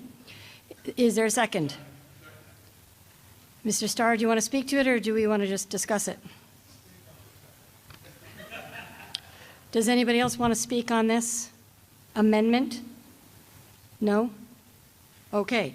Then we'll come directly to a vote on whether to amend the main motion on Article 31. This requires a simple majority. The vote is now open.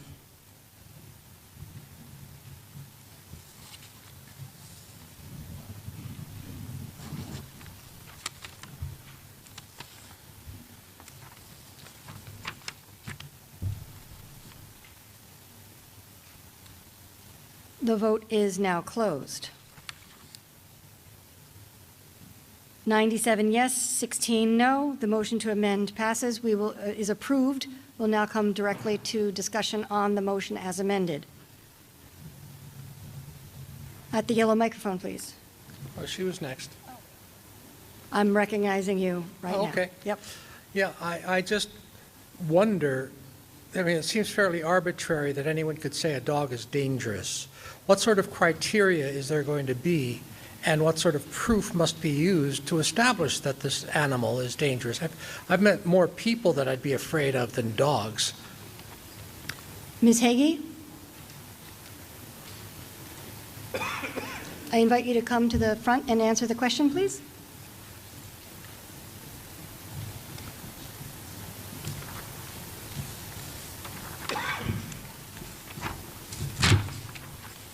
dangerous dog is one that inflicts bodily harm on a human or domestic animal, demonstrates repeated, unprovoked, aggressive, or menacing behavior, has been trained or used for fighting, or has been declared dangerous by another jurisdiction.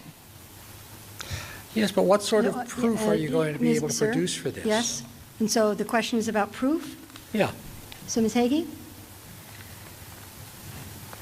Typically, what happens, and what happened in my case, is I called the police. The police came over, they investigated, they saw the injury, they took photos of my dog ripped up, they verified my injuries, and they did an investigation. They declared it was criminal negligence at that time. Okay. Now, the town changed that. They removed that classification, but that's what happened, just like in any crime. Okay, it was investigated. I just think something like that should be spelled out. We're gonna go to the red microphone now. Mary Beth Guthey, 147 Laurel Street. First of all, I want to say I'm beyond sorry for what happened to you. As a dog owner, as a human being, no one should go through that, and I feel for you. I really do.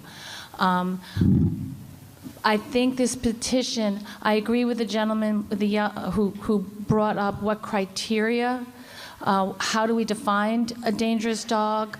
I think that the way it is written can lead to abuse. If my neighbor feels that my dog, because he shows his teeth when someone is passing by through the gate, it could be considered a dangerous dog.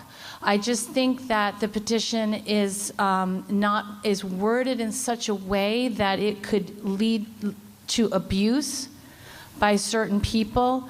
And I also am not in agreement with the term without provocation. Dogs are not human beings. They have their own behavioral dogs are not human beings. There's no dog that acts without provocation. We just might not know what it was. So there are language and things in this petition that it just goes, it's not clear enough, and I understand the intent. It's just, I think it needs to be further worked out. As it's written now, I would be opposed of the petition. But again, I'm so sorry what happened to you. It was horrific. Thank you. At the green microphone, please. If there's somebody who hasn't yet spoken, I would like to get somebody who hasn't yet spoken. Kurt Friedman, 24 Ridge Road. Mr. Friedman, you spoke already on this? Say again? You spoke already. I'd like to hear from somebody who has not yet spoken. Sorry. Tom Dignazio, 267 William Street. Section 3 clearly says that an animal will be, or a dog will be classified as dangerous by the Animal Control Authority. So it's pretty clear that a neighbor can't just declare somebody's dog dangerous, and then there's an appeal process all laid out. So I think it is pretty clear. Thank you. Further discussion? Just Kurt Friedman, 24 Ridge Road, just a very brief follow-up. I was severely mauled. I had scars that were very visible. I lived with for my entire childhood. Fortunately, Dookie the dog was euthanized. I could not imagine having to live with that dog in the backyard and the fear that my parents would have had with that dog still menacing. That dog was my best friend. Nobody knew why that dog turned on me, but it did. So dogs can react violently without provocation. And so we have to put the interests of human beings first in our town. Thank you. Thank you. Seeing no further discussion, we'll come directly to a vote on the main motion under Article 31. This requires a simple majority. All those in favor press 1. Those opposed press 2. The vote is now open.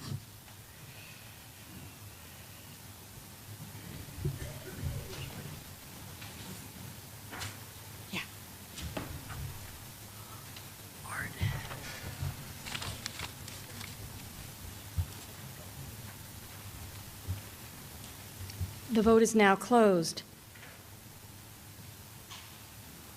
With 70 yes, 48 no, the motion is approved.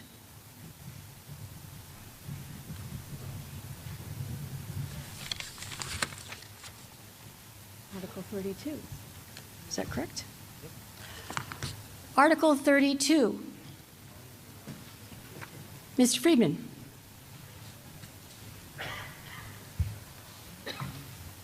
And we have a set of slides.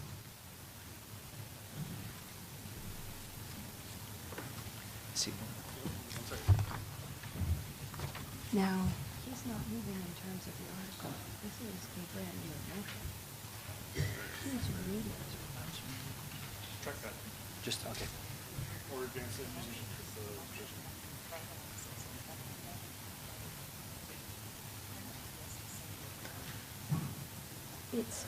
That's what I know. Yeah. You may make your motion first, Mr. Freeman? Read the motion first. Yes.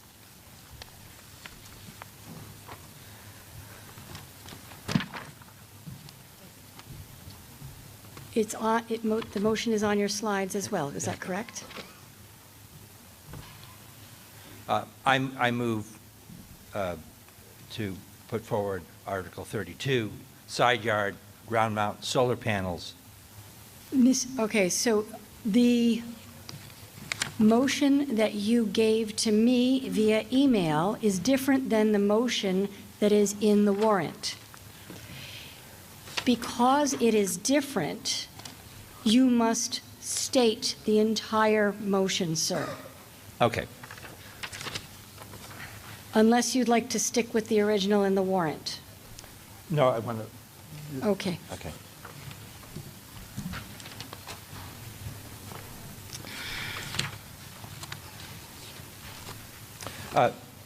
To see if the town will vote to allow the installation of fixed ground mount, non-tracking photovoltaic and/or thermal flat plate solar panels within the side lot lines of residential property with the following regulations as written in the warrant.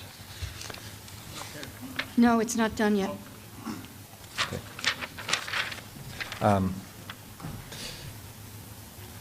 I can read off this here. You have to read off your entire motion if it's not exactly as it's in the warrant.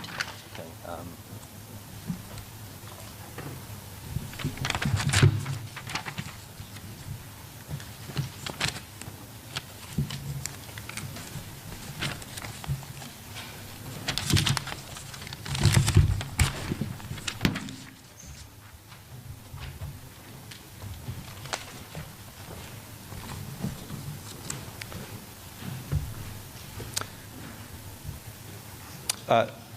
To see if the town will vote to allow the installation of fixed ground mount, non-tracking photovoltaic and/or thermal flat plate solar panels within the side lot lines of a residential property with the following regulations. Solar panel zone setbacks.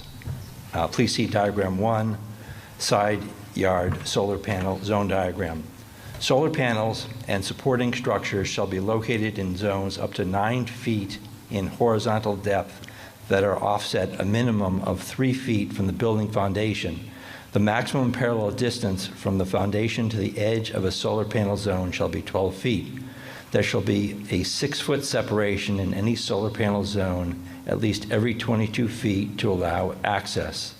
The solar panels and related equipment shall not unreasonably interfere with the egress from windows. Solar panels shall not obstruct any doorway or window egress or prevent access to first responders. Such solar panel structures shall not be closer than 6 feet to any side property line. Such solar panel structures shall not be closer than 10 feet to any public sidewalk, not be closer than 15 feet to any tree belt, not be closer than 20 feet to any street, curb, or edge, or not be closer than 20 feet to any easement or right-of-way. Such solar panel structures shall not be closer than 35 feet to the nearest road curb at the junction of a traffic intersection. Side yard solar panels shall not extend in front of the primary setback line. Solar panel installation parameters, please see diagram 2. cross-sectional elevation view, and diagram 3 elevation view. The solar panels in each zone shall form a single row and be parallel to the adjacent building foundation. The single row may include multiple solar panels in height and width and length. The highest elevation of the array of solar panels and supporting structures shall not be more than 7 feet 0 inches above grade. The lowest upward edge of the solar panels shall be a minimum of 1 foot 6 inches above grade to allow snow and water runoff. The minimum pitch of any solar panel shall be 40 degrees above the horizontal, and the maximum pitch of any solar panel shall be 60 degrees above the horizontal. All panels shall pitch downward and away from the foundation. Solar panels shall not be installed in any manner that would obstruct the exterior view of a first floor window. Solar panels shall be installed at an elevation below the lower sill of the master frame of a window. Solar panels shall be permitted to obstruct the view of a cellar or basement window. The total number of individual individual ground mount photovoltaic and/or thermal solar panels shall not exceed 10 panels per property. Permitting of solar panel installations. All solar panel systems to be subject to local permitting and inspection by the local building authority. Solar panels shall not obstruct any egress door or window for any floor level of a structure or prevent access to first responders. The solar panel system equipment shall comply with applicable Commonwealth building, mechanical, electrical, plumbing, and other relevant code standards, as well as standards of good engineering practice. A solar panel system will not be permitted if it can be demonstrated by the local building commissioner, the fire department, or the police department that the subject solar panels of any of the related equipment would create a condition that could reasonably jeopardize the public health, safety, and welfare. And then there's additional specifications which are not in the published warrant articles. And there will be diagrams in the subsequent PowerPoint. Evergreen shrubbery to be planted 3 feet on center to help conceal the side view of the solar panels as viewed from the street and/or a butter, and in ways consistent with code requirements. See diagram 4. Note, NFPA 1 requires vegetation have a 10-foot clearance from any PV solar panel. The exterior components of the solar panel systems include solar panels, solar panel support racks, wiring, hydronic piping, controls, and other fundamental system components. Thermal storage tanks and/or energy storage battery components shall not be positioned in the front yard or any side yard. Then we have diagram 1 as shown, diagram 2 as shown, diagram 3, and diagram 4, which is on the PowerPoint you haven't seen yet, that will be presented.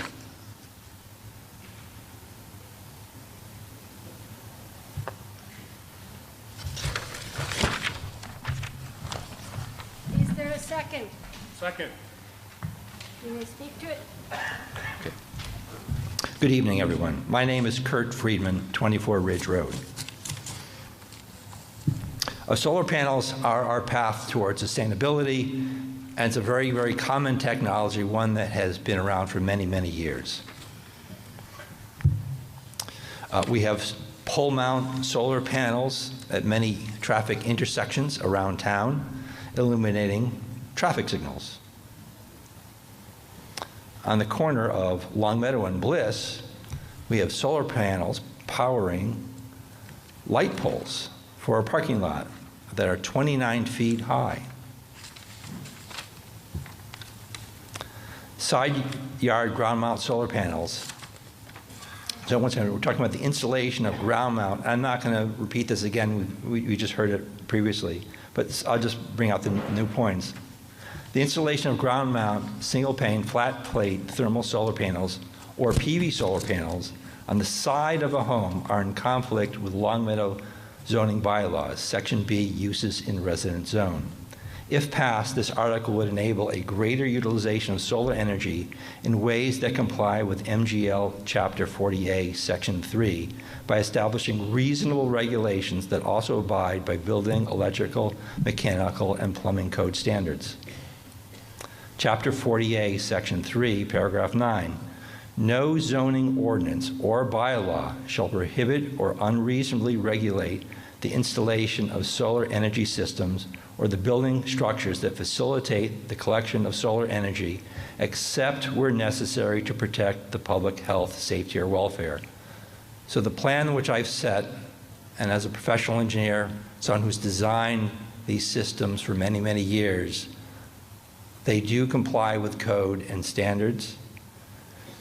They do not present any public health, safety, or welfare concerns.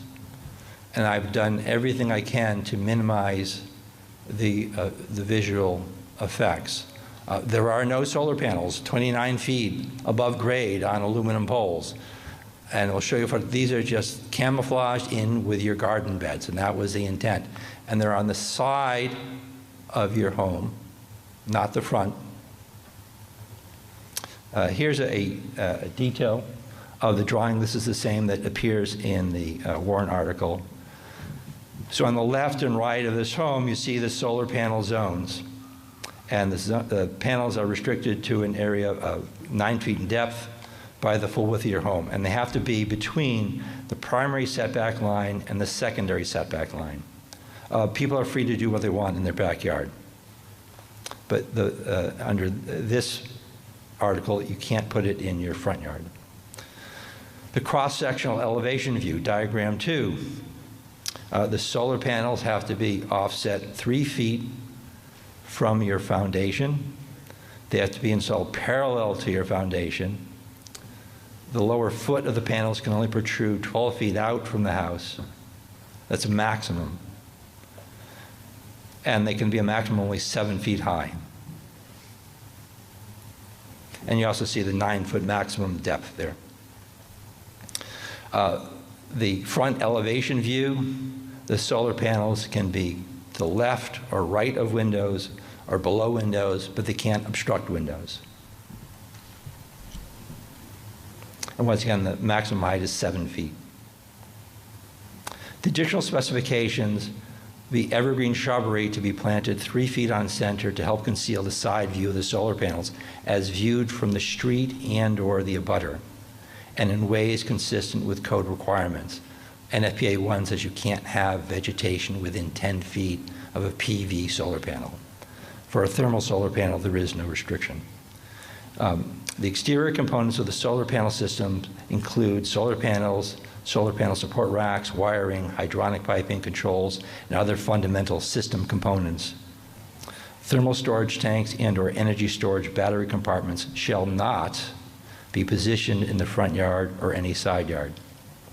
And there's the diagram. So the idea is that the structure or frame supporting the panels will be obscured by evergreen vegetation, so they blend in with the garden. There's an exemplar view that's in the side of my house. I just set up a panel temporarily to take a photograph. That's what it's going to look like. The idea is that these solar panels will blend in with your garden vegetation, specifically some type of evergreen shrubbery. Okay, here's the language which I just read. I'm not going to read it again. This last slide, though, once again, all solar panel systems be subject to local permitting and inspection by the local building authority. Solar panels shall not obstruct any egress door or window. I read this before.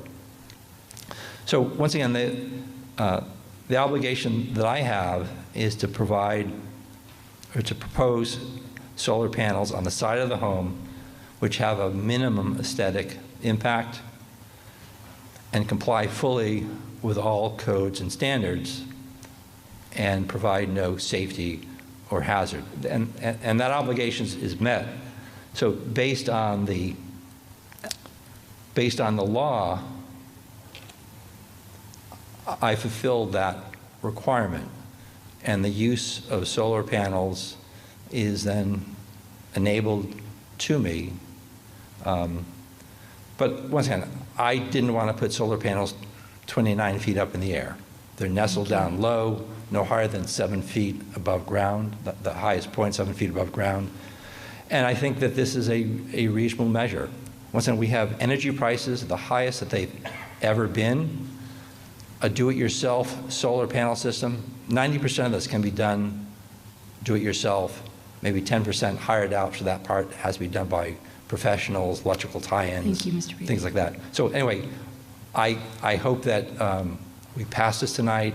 I think it's in the best interest of our community. Thank you. Thank you. Planning Board recommendation, please.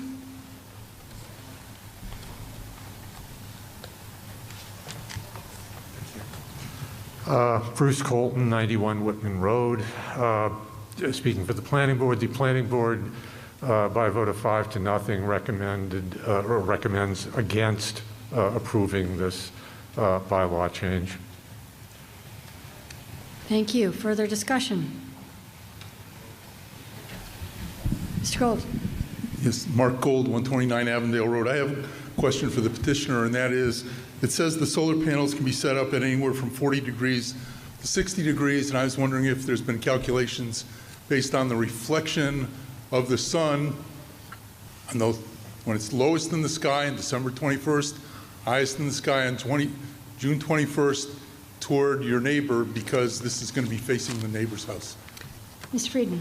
Yes, I have analyzed that. I am a published author in solar. I've run very detailed calculations. It turns out that the solar panels that you put on your roof are much more prone to adverse reflection than those on the ground, simply because they're down lower.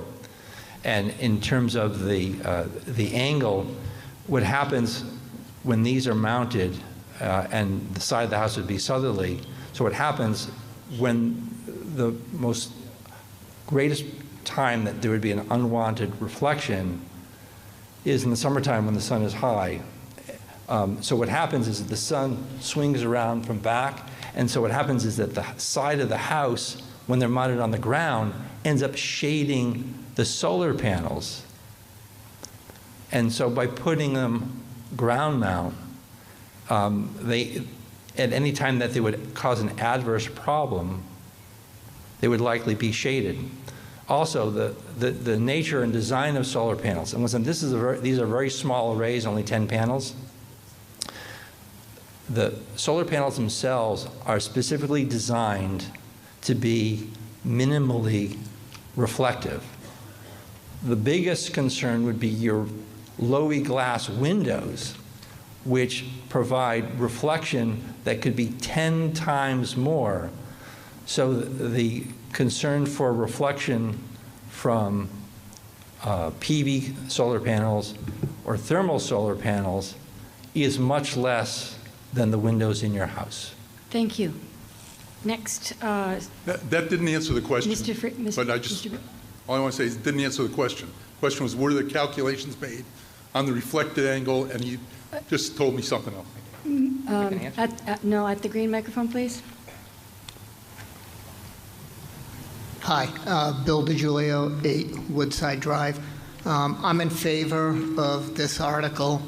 I think if you drive around town, it's clear that there are solar panels everywhere that are visible to everybody, whether it's on top of light poles, on top of people's roofs. So I think the presenter has done a great job in providing an alternative to minimizing visibility by limiting them to the side yard. So I would urge everyone to vote in favor of this. Thank you. Thank you. The yellow microphone.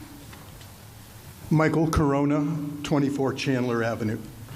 I have a question first off. What is the current offset to a side property line for a solar panel that's going to be installed in Long Meadow? Is that your only question, or do you have any other questions? Well, I have a question, but I would strongly oppose this 6-foot side yard offset, which is proposed in this regulation. So your question is about the offset? The current offset. Current offset. It just doesn't seem that 6 feet is reasonable. Mr. Colton. Currently, solar panels are banned in side yards. They're allowed on roofs and in the backyard. But in the backyard, how far can it be Sir? from my side yard and the backyard. Go ahead, Mr. Colton. I don't believe there really is a offset in the backyard. Although, Thank you. well, I probably That- would. So you're saying somebody No, could put it sir. right on my property Sir. line?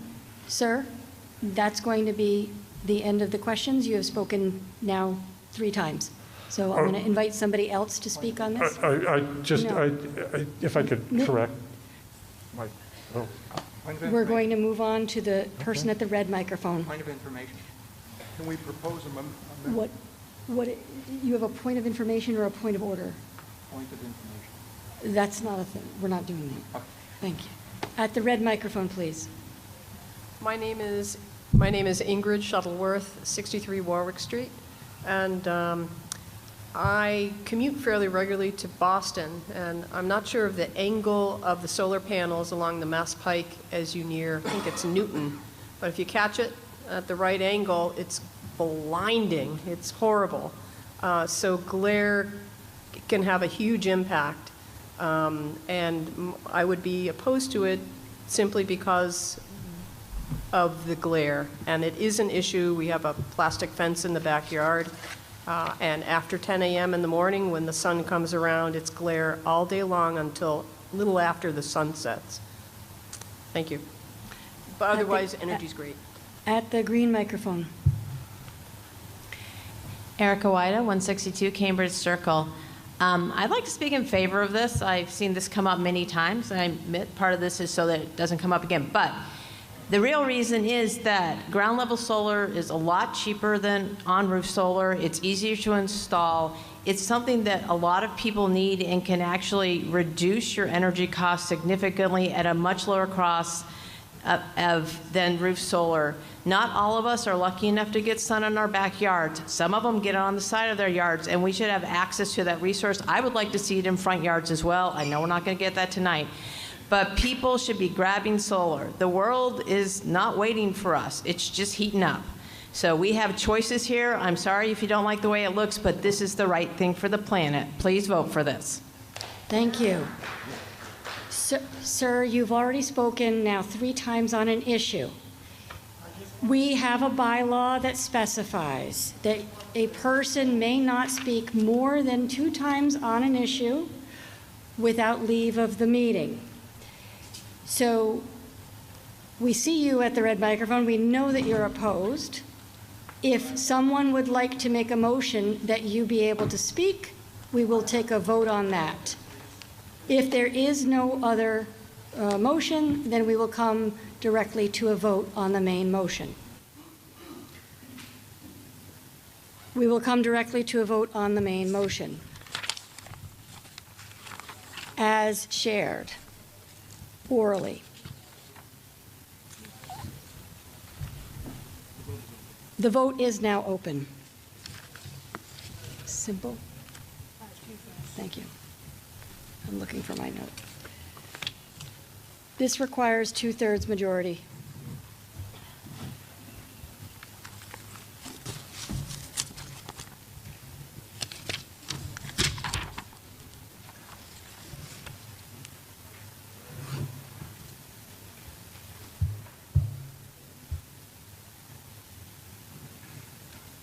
The vote is now closed. With 46 yes, 61 no, the motion fails. 2/3 negative vote. Ms. Sommer? Madam Moderator, I would like, in the interest of saving the town money, I would like to make a motion to take Article 8 off the table. A motion to take Article 8 off the table has been made. Is there a second? There is a second. One moment. This is not debatable. I don't think so. This is not debatable. So a motion to lay something on the table leaves it there. We voted on the main motion on Article 8? Oh, forgive me, Ms. Summer. The motion to lay on the table failed. No, it passed. It passed. The main motion passed. It did? I'm confirming with the clerk and town council. Okay. The motion to lay on the table failed 85 to 72. The main motion carried 109 to 46. All right, thank you. So a motion to dissolve the ATM, the annual town meeting, is in order. Is there a second? All those in favor of dissolving the 2026 annual town meeting say aye. All those opposed say nay. The motion carries. I declare the 2026 meeting dissolved at 11:05.